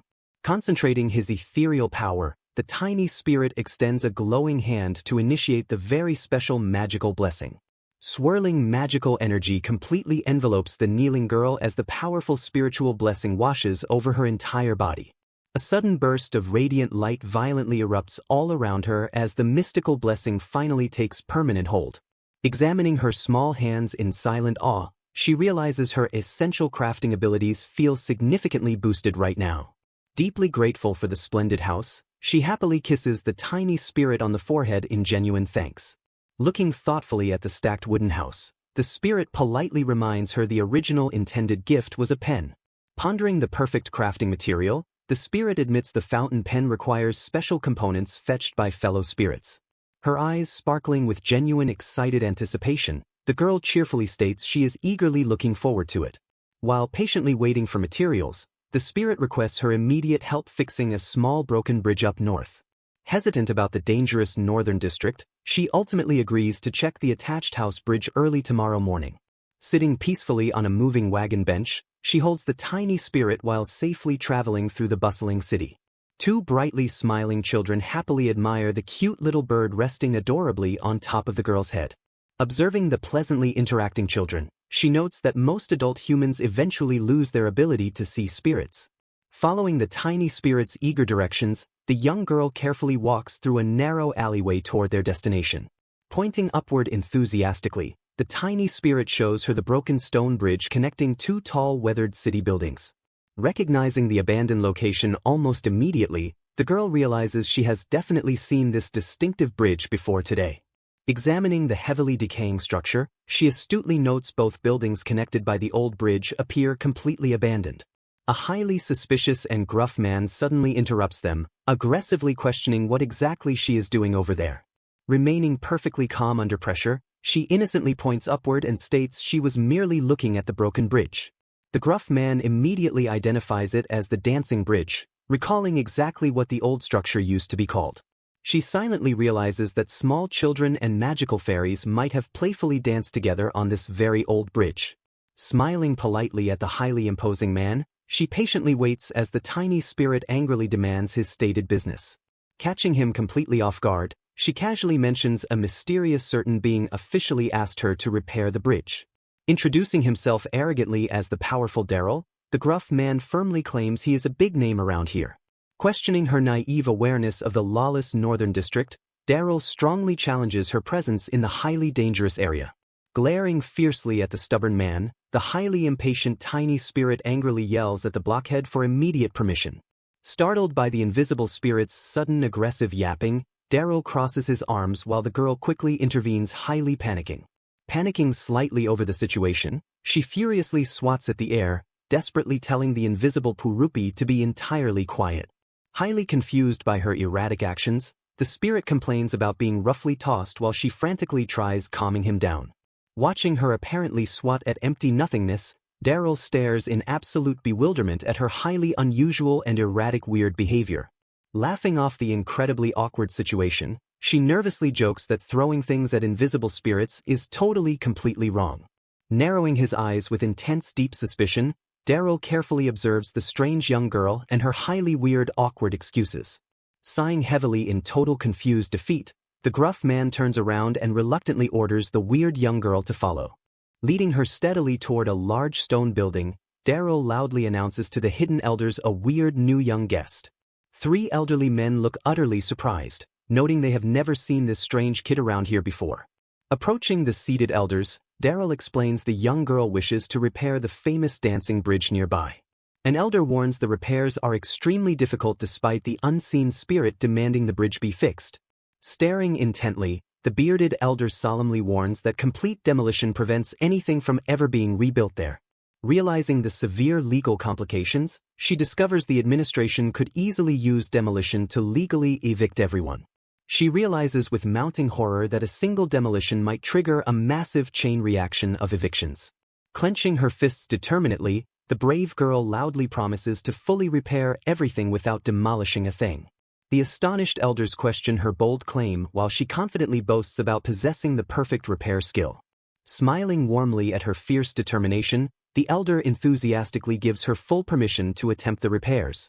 Declaring Daryl her new assistant, the gruff man reluctantly agrees just to keep a very close watch.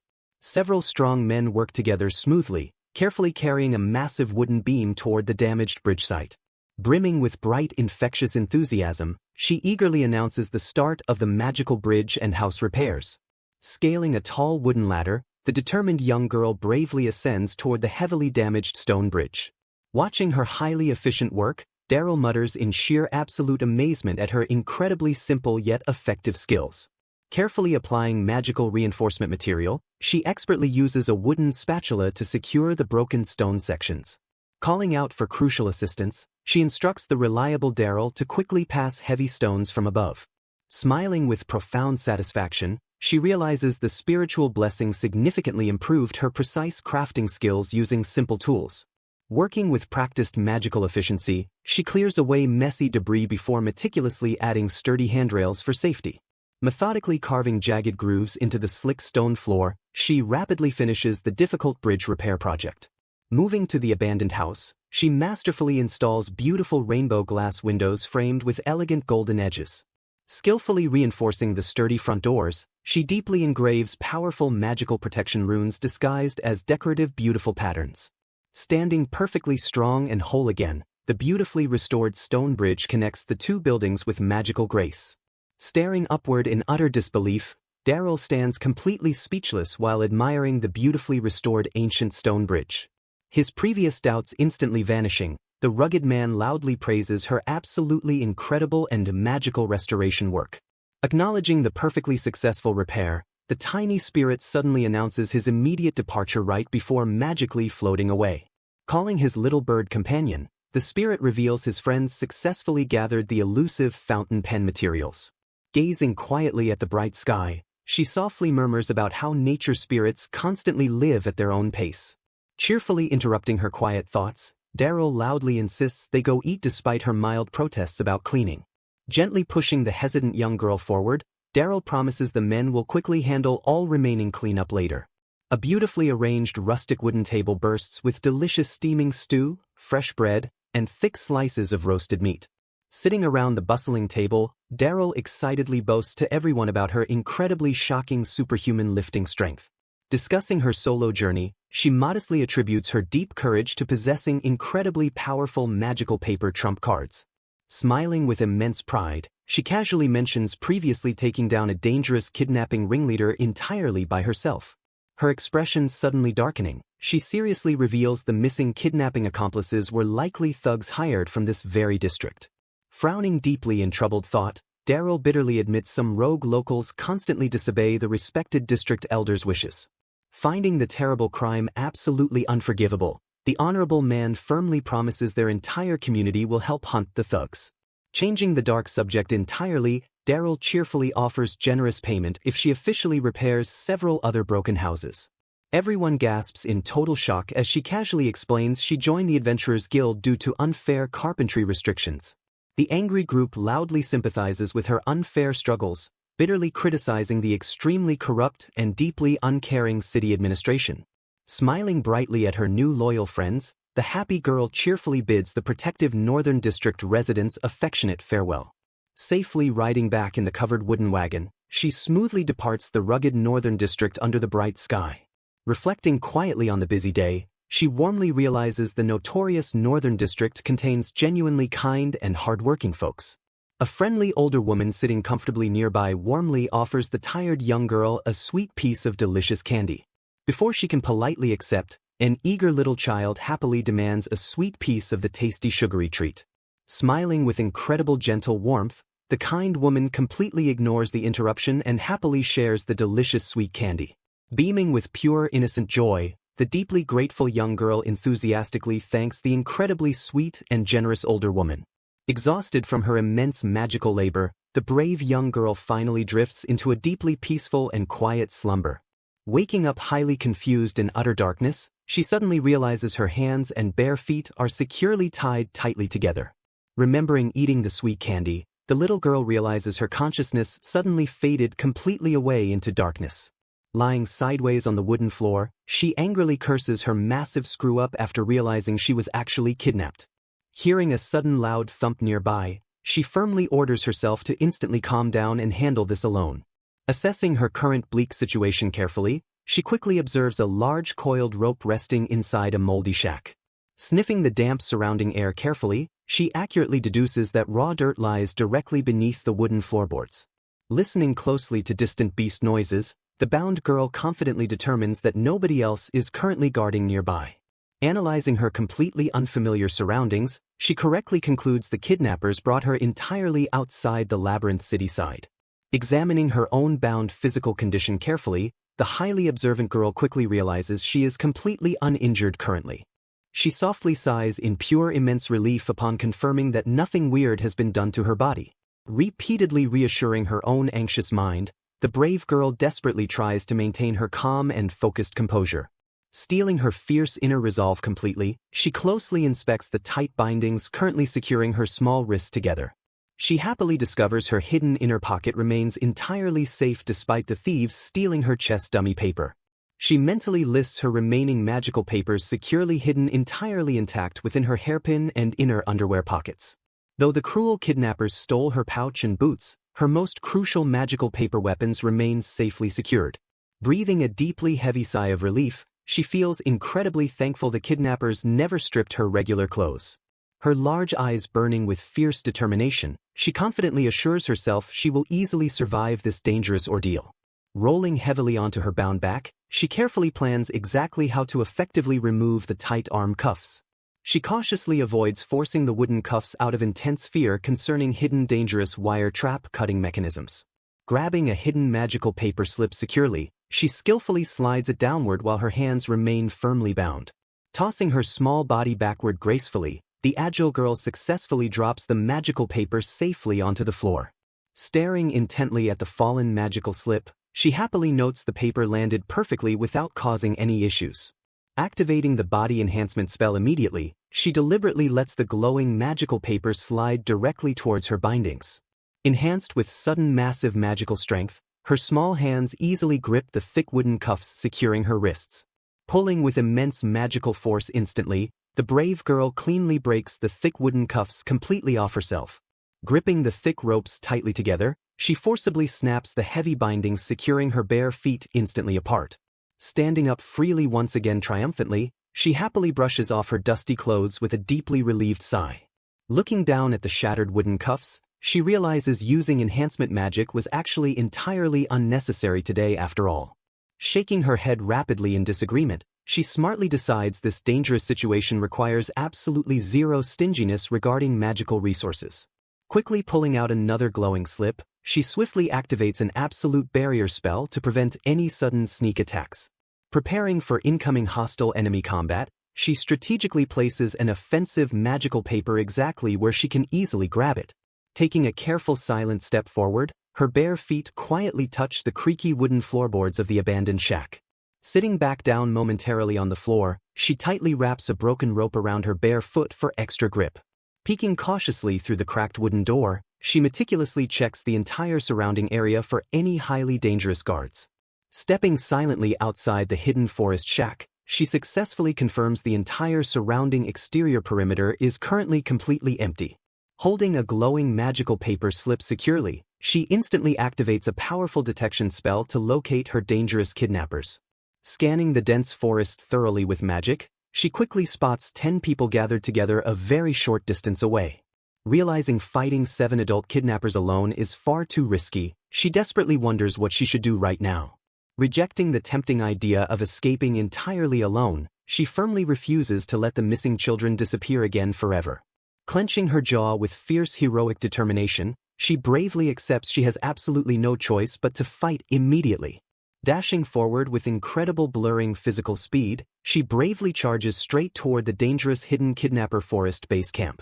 Running fiercely through the dark scary woods, she angrily swears to make the cruel kidnappers entirely regret taking her. Approaching the gloomy enemy hideout entirely stealthily, she carefully spots a lone guard sitting directly outside a dark rocky cave. Activating her scanning magic once again perfectly, she accurately maps out 6 kidnappers and 3 missing children inside the cave. Preparing her next highly offensive magical paper weapon, she stealthily plans to silently knock out the board-sitting guard first.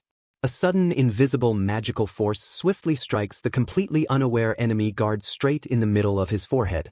Collapsing instantly from the highly powerful magical attack, the unconscious guard slumps heavily forward onto the dirty cave floor. Smiling with intense satisfying personal triumph, the brave girl successfully confirms her magical knockout attack landed a perfectly clean hit. Securing the unconscious guard tightly with heavy ropes, she admits hitting targets from a distance takes incredibly precise magical skill. Peering bravely into the dark rocky enemy cave, she happily celebrates successfully clearing the first difficult hurdle of her rescue. Activating a powerful magical stealth spell instantly, she quietly sneaks into the dangerous cave to safely secure the missing children. Peeking carefully around a sharp rocky corner, the tiny invisible girl silently spies on the highly dangerous kidnappers hiding inside. 4 completely unaware kidnappers sit closely together around heavy wooden barrels while loudly enjoying their large drinks inside the hideout. Spotting the kidnapped children sleeping soundly nearby instantly, she bravely sneaks directly past the loudly drinking unaware men without hesitation. Holding up another glowing magical paper slip, she instantly casts a powerful soundproof absolute barrier completely covering the back room. 3 young kidnapped children sleep completely soundly beneath a warm heavy blanket entirely unaware of the ongoing stealthy rescue operation. Gazing gently at the sleeping innocent children safely, she feels deeply relieved they remain completely safe and physically uninjured currently. Stepping back with fierce newfound combat confidence, she proudly declares her strong protective barrier will safely cover things perfectly now. Mentally promising the sleeping children an incredibly swift rescue, she bravely turns around to fight the dangerous kidnappers standing nearby. Gripping her offensive magical paper weapon tightly, she silently prays for a clean hit while fully anticipating a dangerous fight. A massive magical knockout shockwave suddenly explodes outward entirely engulfing the 3 loudly drinking unaware enemy kidnappers standing nearby perfectly. Remembering the kind woman offering sweets, the young girl suddenly collapses onto the cold hard ground. A shadowy figure menacingly looms over her, proudly declaring that their devious kidnapping plan worked perfectly. The cautious attacker quickly decides to tie them up with heavy rope just to be sure. Looking down at her fallen enemies, the clever young girl silently observes the tightly restrained men. The special ropework taught by the witch came in incredibly handy for restraining the fallen kidnappers. Looking around carefully, she happily realizes the magical stuff in her pouch remains completely safe. Finding a sturdy wooden cart nearby, she enthusiastically notes that it could carry about 3 kids.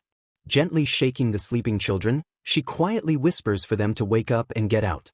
She kindly reassures the crying kids that escaping together right now will get them home faster. Offering a warm, comforting smile, she promises to safely carry the smallest kidnapped child all the way. Wiping their frightened tears away, the brave little kids enthusiastically agree to follow her daring escape plan. Taking confident control of the dangerous situation, she quickly instructs everyone to get onto the cart. Suddenly stopping in her tracks, the brave girl stares nervously into the terrifying and pitch-dark forest.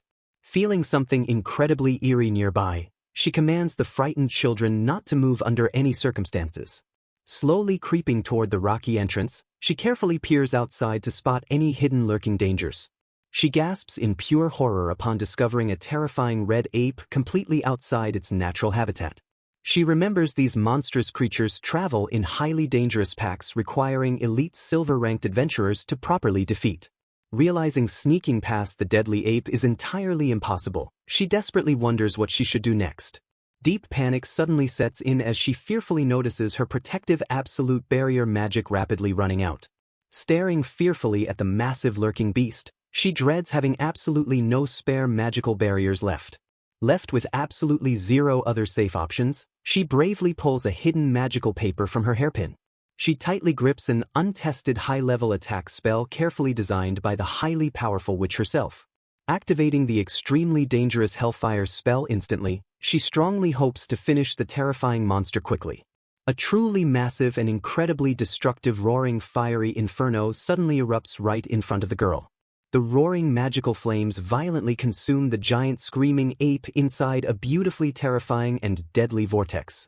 The devastating Hellfire spell blasts completely through the dense forest, leaving a truly massive trail of destruction. Staring blankly at the massive burning crater, she nervously wonders if she completely overdid the powerful attack. Realizing her bodily enhancement will quickly fade, she frantically decides they must rapidly escape the dangerous forest. Grabbing the heavy wooden cart confidently, she cheerfully tells the highly worried rescued children to leave everything to her. Sprinting with incredible enhanced speed, she furiously pulls the cart safely away from approaching glowing-eyed forest monsters. She fiercely throws highly explosive flame and cutting wind magic backwards to violently blast the pursuing deadly monsters. Reminding the awestruck children to stay perfectly quiet, she constantly warns them about attracting more dangerous apes. Her severely injured bare feet bleed profusely as she desperately forces her aching physical body to run incredibly fast. Pushing completely past her extreme physical limits, she fully braces herself for the inevitable painful magical backlash. The extremely frightened children watch with deep concern as their exhausted brave savior struggles painfully to keep moving. Ignoring the terrifying, unknown physical consequences, she desperately stacks another highly dangerous body enhancement spell upon herself. Screaming with pure fierce determination, she bravely accepts any severe magical backlash to simply survive this very perilous moment. The completely exhausted young girl finally spots the massive stone city gates rapidly approaching in the very far distance. Deeply relieved tears fill her exhausted weary eyes as she finally reaches the completely safe welcoming city guards nearby. Knowing the rescued children are finally perfectly safe, her severely battered body suddenly collapses from total absolute physical exhaustion. Floating in a dark void, the girl sadly remembers that only her mother ever truly loved her before. She feels someone gently patting her head while her consciousness slowly begins to return from the deep darkness. The young girl realizes she is all alone in the world and begins to cry in her sleep. Peru-chan suddenly wakes up and sits upright in bed after hearing her friends calling out her name loudly. Her friends tell her not to sit up so fast because she is still very weak and exhausted. She realizes that she just collapsed from a high fever and is now resting safely in a clinic. An elf companion tells her that she took too long to wake up and they were very worried. Watts explains that she was just laying out and he tells her not to take it too hard. He admits that the kidnapping was his fault because he said he would watch over her more carefully. The girl looks at her friends and thanks them for staying by her side during her long recovery. She asks about the other children and is relieved to hear that they are all safe at home. The group discusses the reward for the mission and how the city is celebrating their brave rescue efforts. A doctor enters to check her temperature and tells her that she needs to rest for 1 week. She feels frustrated by the forced rest but knows her body needs time to heal from the magic. Her friends bring her some books to read so she does not get bored while staying in bed. She spends the afternoon reading about magical plants and dreaming of her next crafting project in the city. The sun sets over the labyrinth city and the room fills with a soft and warm orange glow. She remembers the terrifying fight with the red ape and shudders at the memory of its loud roar. The girl promises herself that she will never let such a dangerous thing happen to her friends again. She practices a small light spell in the palm of her hand to see if her magic returned. A tiny spark of light appears and she smiles because she knows her power is finally coming back. The next morning her fever has vanished and she feels much stronger than she did the day before. She carefully gets out of bed and stretches her small arms while looking out at the busy street. Her elf friend arrives with a basket of fresh fruit and they share a quiet and happy breakfast. They talk about the Magic Guild and how the officials are still investigating the source of the fire. The girl stays quiet about her role as the powerful firecaster to avoid any unwanted guild attention. She wonders if the witch is watching her from somewhere and if she is proud of her actions. After breakfast, she takes a short walk around the clinic garden to enjoy the fresh and cool air. She sees a group of children playing and feels happy knowing she helped protect their peaceful daily lives. A nurse comes to find her and says she has a visitor waiting at the clinic main entrance. It is the mother of one of the rescued children who wants to personally thank the young hero. The woman hugs the girl and cries while expressing her deep gratitude for saving her precious young son. The girl feels a warm sensation in her chest and realizes that helping others is truly a reward. She accepts a small handmade bracelet from the woman and promises to wear it as a lucky charm. Back in her room, she looks at the bracelet and feels more determined than ever to grow strong. She spends the next few days resting and recovering her strength while her friends visit her every day. Finally, the doctor says she is healthy enough to leave the clinic and go back to her home. She packs her small bag and says goodbye to the nurses who took such good care of her. Walking down the street, she feels the vibrant energy of the city and its many busy shops nearby. She heads toward the Adventurer Guild to check in and see if there are any new messages there. The guild staff greets her warmly and many adventurers offer their congratulations on her very successful rescue. She finds a letter from the Magic Guild requesting a meeting to discuss her recent paper crafting work. The girl feels a bit nervous but decides to face the guild and show them her skills again. She visits the market to buy some high-quality ink and special brushes for her next magic project. At home, she sets up her workstation and begins to prepare the materials for making new magic paper. She focuses her mind and channels her mana into the pulp while carefully following the ancient witch's steps. The paper begins to glow with a soft blue light as it absorbs the essence of her magic. She is amazed at how much more control she has over her power after the intense forest battle. The finished sheets are perfect, and she knows they will be very valuable to the mages in town. She takes a break to make some tea and enjoys the quiet peace of her own small home. Her friends knock on the door and invite her to join them for a celebration in the square.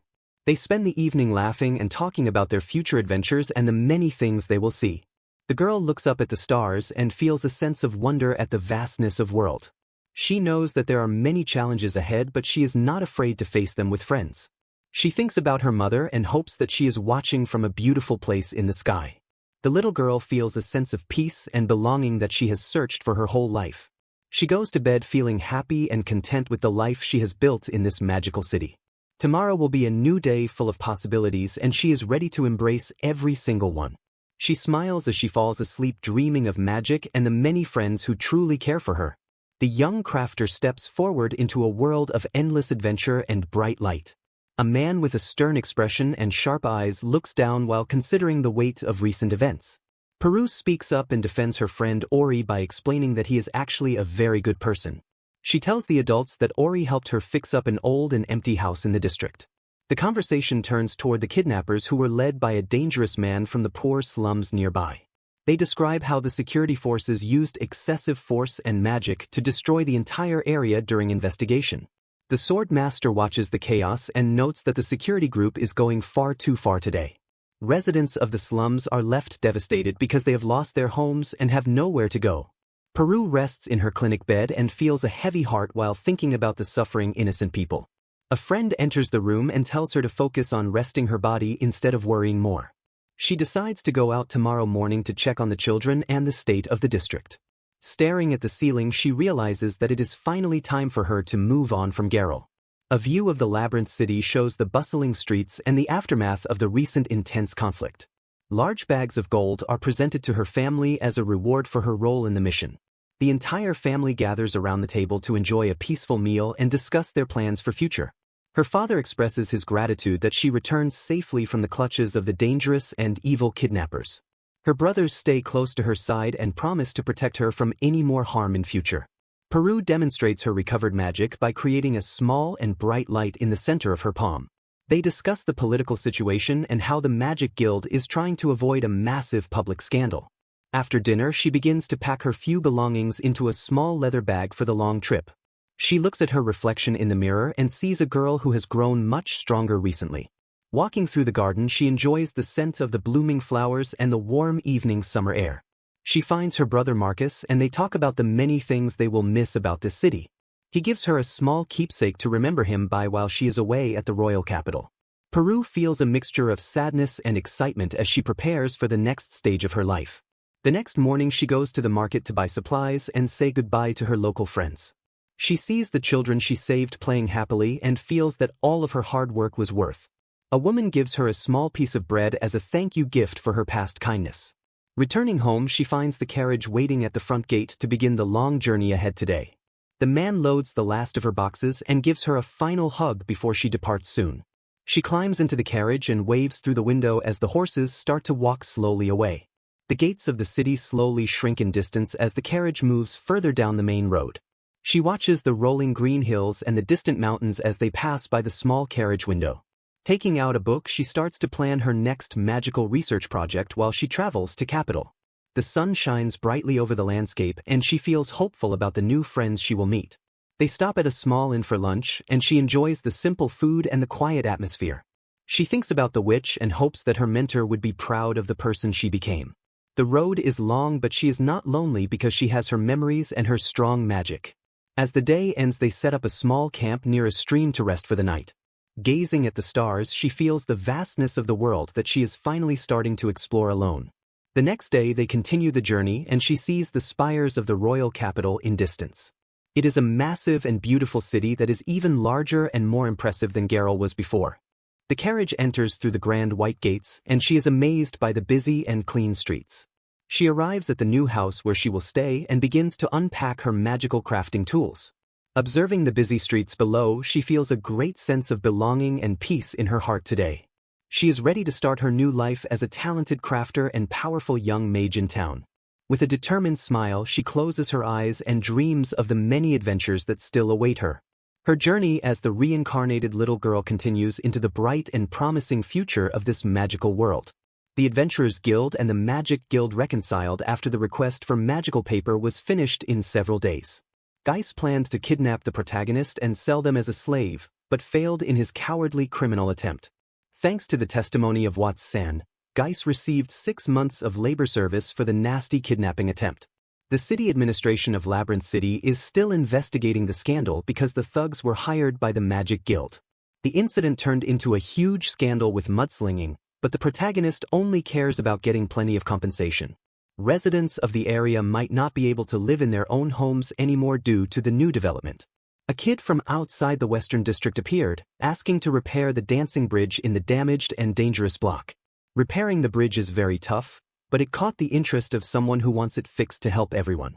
If the bridge gets completely torn down, nothing can be built there again by the city administration in the future. In Geralt, a law allows residential development only if 2 vacant lots are side by side, complicating the whole situation. The administration could use this complicated law as a justification to evict the original residents from their neighborhood area. The residents worry that the entire area could end up losing their homes in a chain reaction of sudden evictions. The protagonist promises to repair the bridge without demolishing anything, ensuring that the original residents can stay in their homes. The kid expresses determination to do the repair job, even though the adults are watching to make sure nothing breaks. A young girl is chosen to be the assistant for the repair work, despite initial doubts from the watching residents. The protagonist eats a piece of candy and then suddenly loses consciousness, which is the biggest screw-up of her life. The protagonist realizes she was kidnapped just like that after consuming the candy, falling into a deep state of sleep. Calming down, she realizes she has no choice but to handle this dangerous situation all by herself without any help. She wakes up in a dark, moldy shack that reeks of mold, and begins to assess the situation very carefully. Just beneath the wooden floorboards, there is probably dirt, and the faint smell of damp earth fills the small room. The protagonist listens closely but does not think anyone is nearby, only hearing the distant sounds of roaming wild beasts. She notes there is no shack like this in the forest she goes to, meaning she is outside the city. She assumes she is probably outside the Labyrinth City side, stranded far away from the safety of her usual route. Checking her physical condition, the protagonist determines that she is not injured and remains capable of taking action. There is nothing weird on her body, and she is ready to formulate an escape plan from the moldy shack. The door is closed, but the protagonist figures out a method to open it and begin her escape toward freedom. Using a skill she learned from the witch, she ties up the kidnappers carefully with strong ropes while they sleep. The restraint skill works perfectly, leaving the kidnappers securely bound and unable to move or cause any further trouble. She makes sure everything in her pouch is safe, though her boots are missing from the spot where she woke up.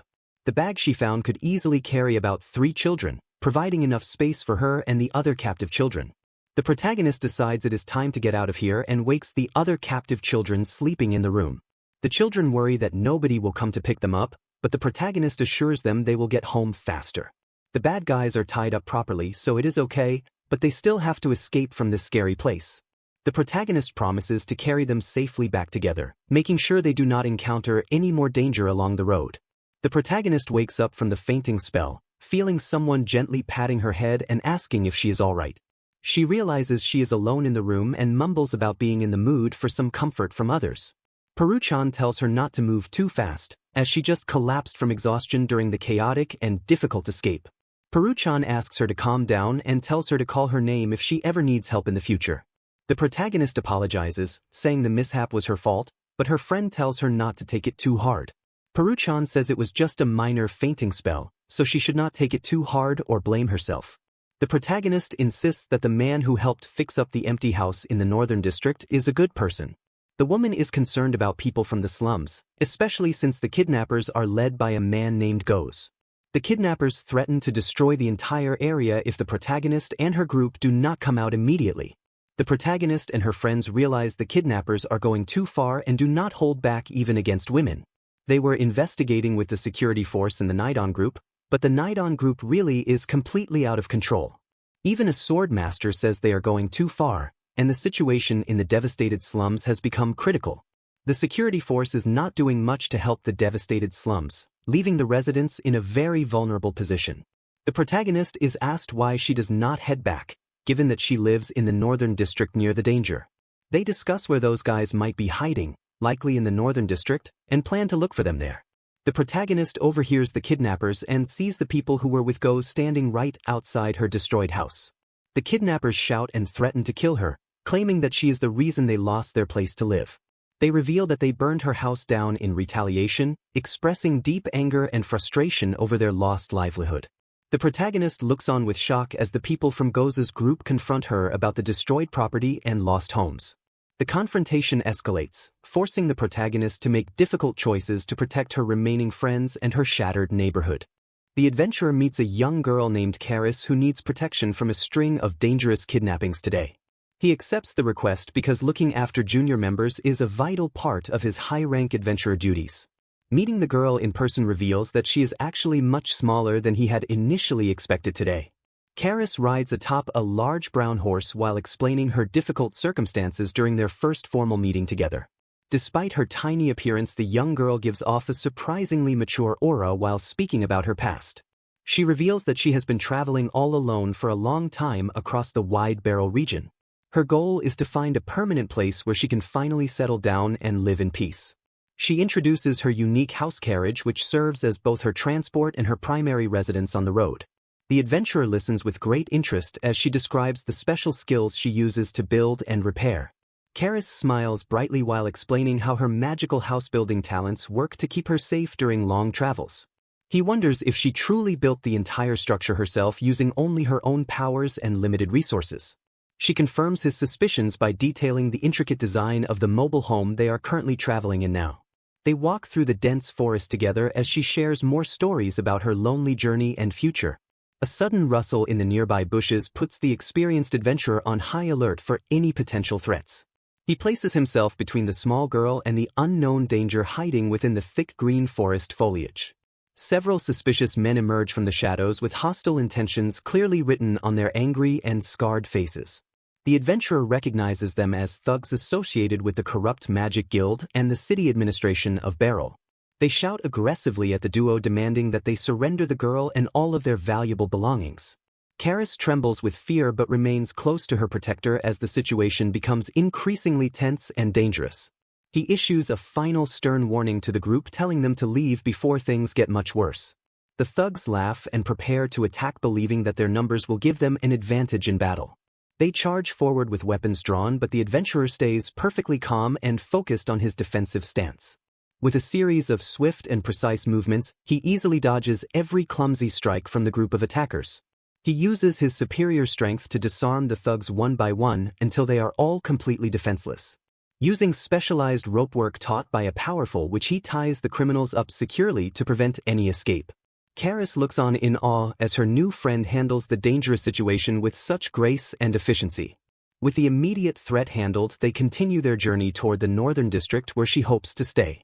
They arrive at an old and dilapidated building that Karis intends to transform into her new permanent home. The adventurer carefully inspects the structural damage of the empty house to see what repairs are necessary today. He offers his assistance with the heavy lifting while Karis prepares to use her magical skills for construction. Together they begin the process of cleaning and restoring the ruined site to make it livable for her. Local residents from the nearby slums start to gather around to watch the unusual pair work on the house. They whisper among themselves about the strange girl and the powerful man who is helping her so kindly. An elderly woman explains that the previous owner passed away recently, leaving the small property entirely vacant for years. News reaches them about the ongoing investigation into the kidnapping ring by the local security and non-group. The adventurer stays focused on the task at hand, ensuring the house is safe and secure for Karis. Suddenly the same group of thugs returns with reinforcements, looking even more desperate and violent than they were. They scream that the adventurer is responsible for their recent loss of housing and demand immediate compensation now. They threaten to burn down the entire neighborhood if their demands for money and revenge are not met. The hero realizes these are the same men who burned down the girl's original home in the past. He confronts the leader of the thugs, telling him that his path of destruction ends here and now today. The thugs try to intimidate the locals, but the adventurer's powerful aura forces them to stay back in fear. He explains that destroying homes is a cowardly act that he will no longer tolerate in this city. The security force finally arrives to take the remaining criminals into custody for their many illegal activities lately. Karis feels a sense of peace knowing that the people who caused her so much pain are gone. They resume their work with renewed energy, and the neighbors even begin to offer their help with repairs. The adventurer shows Karis how to reinforce the walls using materials he found while exploring the local area. By the end of the day, the small house is transformed into a warm and welcoming place to live. Karis is overcome with emotion as she realizes that she finally has a home of her very own. She thanks the adventurer from the bottom of her heart for all the kindness and protection he provided. The neighborhood children come out to play around the new house, creating a joyful atmosphere in the slums. He gives Karis some final advice on how to stay safe while living alone in the northern district. The hero prepares to depart for the Labyrinth City, knowing that he has successfully fulfilled his important duty. He waves goodbye as he walks down the dusty path, feeling satisfied with the outcome of this long journey. Karis stands in her doorway, watching him leave with a bright smile on her face and hope in her heart. The sun sets over the horizon as the adventurer begins his next chapter in this vast and magical world. Walking alongside her tall armored companion and a horse, the young girl looks absolutely cheerful. Observing her cheerful demeanor, the armored man happily notes she is in quite a good mood. Beaming with joy, she excitedly explains that Purupi made her a wonderful custom fountain pen. She enthusiastically praises Purupi for perfectly crafting the rare spirit metal pen to fit her needs. She earnestly hopes the sturdy horse she got for pulling her carriage gets along with Puruchan. The man expresses worry about the horse possessing a surprisingly fussy personality during their long journey. The two horses immediately begin affectionately nuzzling and shamelessly flirting with each other in the street. Laughing heartily at the scene, the man remarks how wonderful it is that Prokella is happy. The girl complains that watching them feels exactly like seeing a parent hit on by a rando. Changing the subject, the young girl questions why his steed is actually an expensive dragon horse. He explains he left her in someone's care earlier to avoid drawing unwanted dangerous bandit attention. Noting that a solo traveling girl naturally draws attention, he reveals he has a specific plan. Grinning widely, the confident man happily announces he is thinking of leaving Geralt together with her. Completely confused by his sudden proposal, the young girl stares blankly and hums in mild disbelief. She frantically stammers out that she already officially submitted her relocation notice for the impending journey. Completely shocked by his confident words, she loudly questions if he genuinely intends to come along. She angrily refuses his sudden proposal by firmly asking why he wants to travel with a little girl. She loudly scolds him that a grown man traveling with a young girl looks incredibly weird. Glaring intensely with deeply furrowed brows, she impatiently waits for a logical explanation from the adventurer. Sweating slightly under her intense gaze, he finally yields and agrees to reveal his real mission. He explains he came on government orders but stayed behind because a strange, irregular case emerged. He slowly reveals a secret order to track the notorious Neon Group if he ever encountered them. Staring intently with her small bird resting atop her head, she quietly listens to his information. He calmly reasons that traveling together allows him to safely turn down restrictive solo government jobs. Rubbing his chin confidently, he absurdly suggests they simply tell people she is his young daughter. Absolutely furious at his suggestion, she yells that the age difference and their race make it impossible. Easily shrugging off her intense anger, he decides he will simply claim he is starting a new party. He slowly flashes a deeply smug and extremely confident smirk while basking in his own brilliance.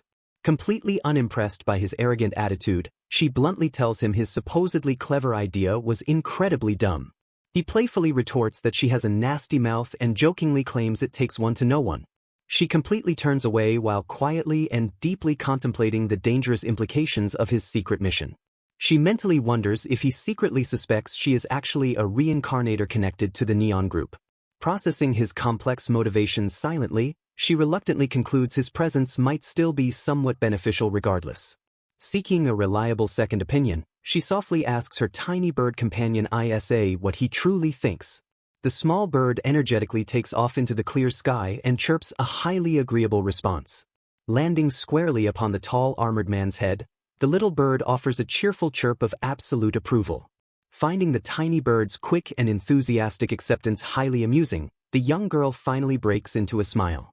Conceding gracefully to the strange situation, she sighs heavily and officially welcomes the adventurer to her party. A beautifully decorated wooden signboard hangs prominently outside the bustling local establishment within the lively expanding city. Inside the lively tavern, friendly smiling locals strongly encourage everyone to enjoy the small wonderful farewell party. The young girl stands surrounded by a warm, smiling crowd of villagers saying their heartfelt goodbyes. Several older villagers smile down warmly at the young girl as they gather closely together in support. A small child joyfully calls out to the young girl, affectionately referring to her as Big Sis. A crying baby held by its mother loudly wails as the grateful family watches the girl. The young girl tenderly embraces another small child who buries her face into her shoulder gratefully. The crying child thanks her for saving them, admitting she was truly terrified during the incident. The parents explain they worried about triggering painful memories, but the children desperately wanted to thank her. The young girl gazes back at the grateful villagers with teary eyes and a very gentle smile. Embracing the little girls warmly, she expresses her deep gratitude to them for coming to say goodbye.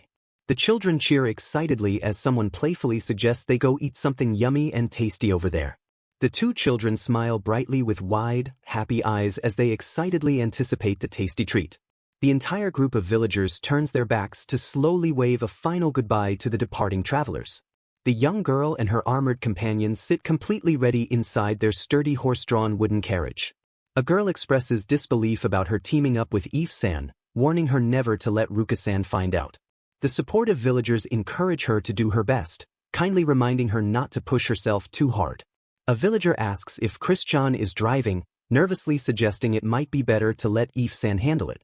Eve explains he is merely the backup driver since she obviously wants to drive her precious handmade transport first. She admits telling Eve to sleep outside on the coachman's seat, allowing him inside only during bad weather. With everything settled and everyone safely aboard, the armored companion finally asks if they should head out. The wooden carriage slowly begins to roll forward as the strong horse pulls them steadily along the path. Sitting closely together on the driver's bench, the girl and the armored man look forward in peaceful silence. He suggests heading to Perua's capital first, proposing they also visit Deso's kingdom sky city called Cielo. He explains Cielo's unique architecture might significantly help improve her specific house building skill during their long journey. He notes she rarely gets chances to build houses, and seeing new places could help level her skill up. Her eyes light up with excitement as she agrees that simply observing different city houses might raise her level. She eagerly asks her little bird Isa and her companion Purupi if they are excited to come along too. The two horses happily neigh in unison as the travelers share a warm smile while looking ahead. Brimming with renewed joy and boundless enthusiasm, the girl happily cheers that they should all go forward together.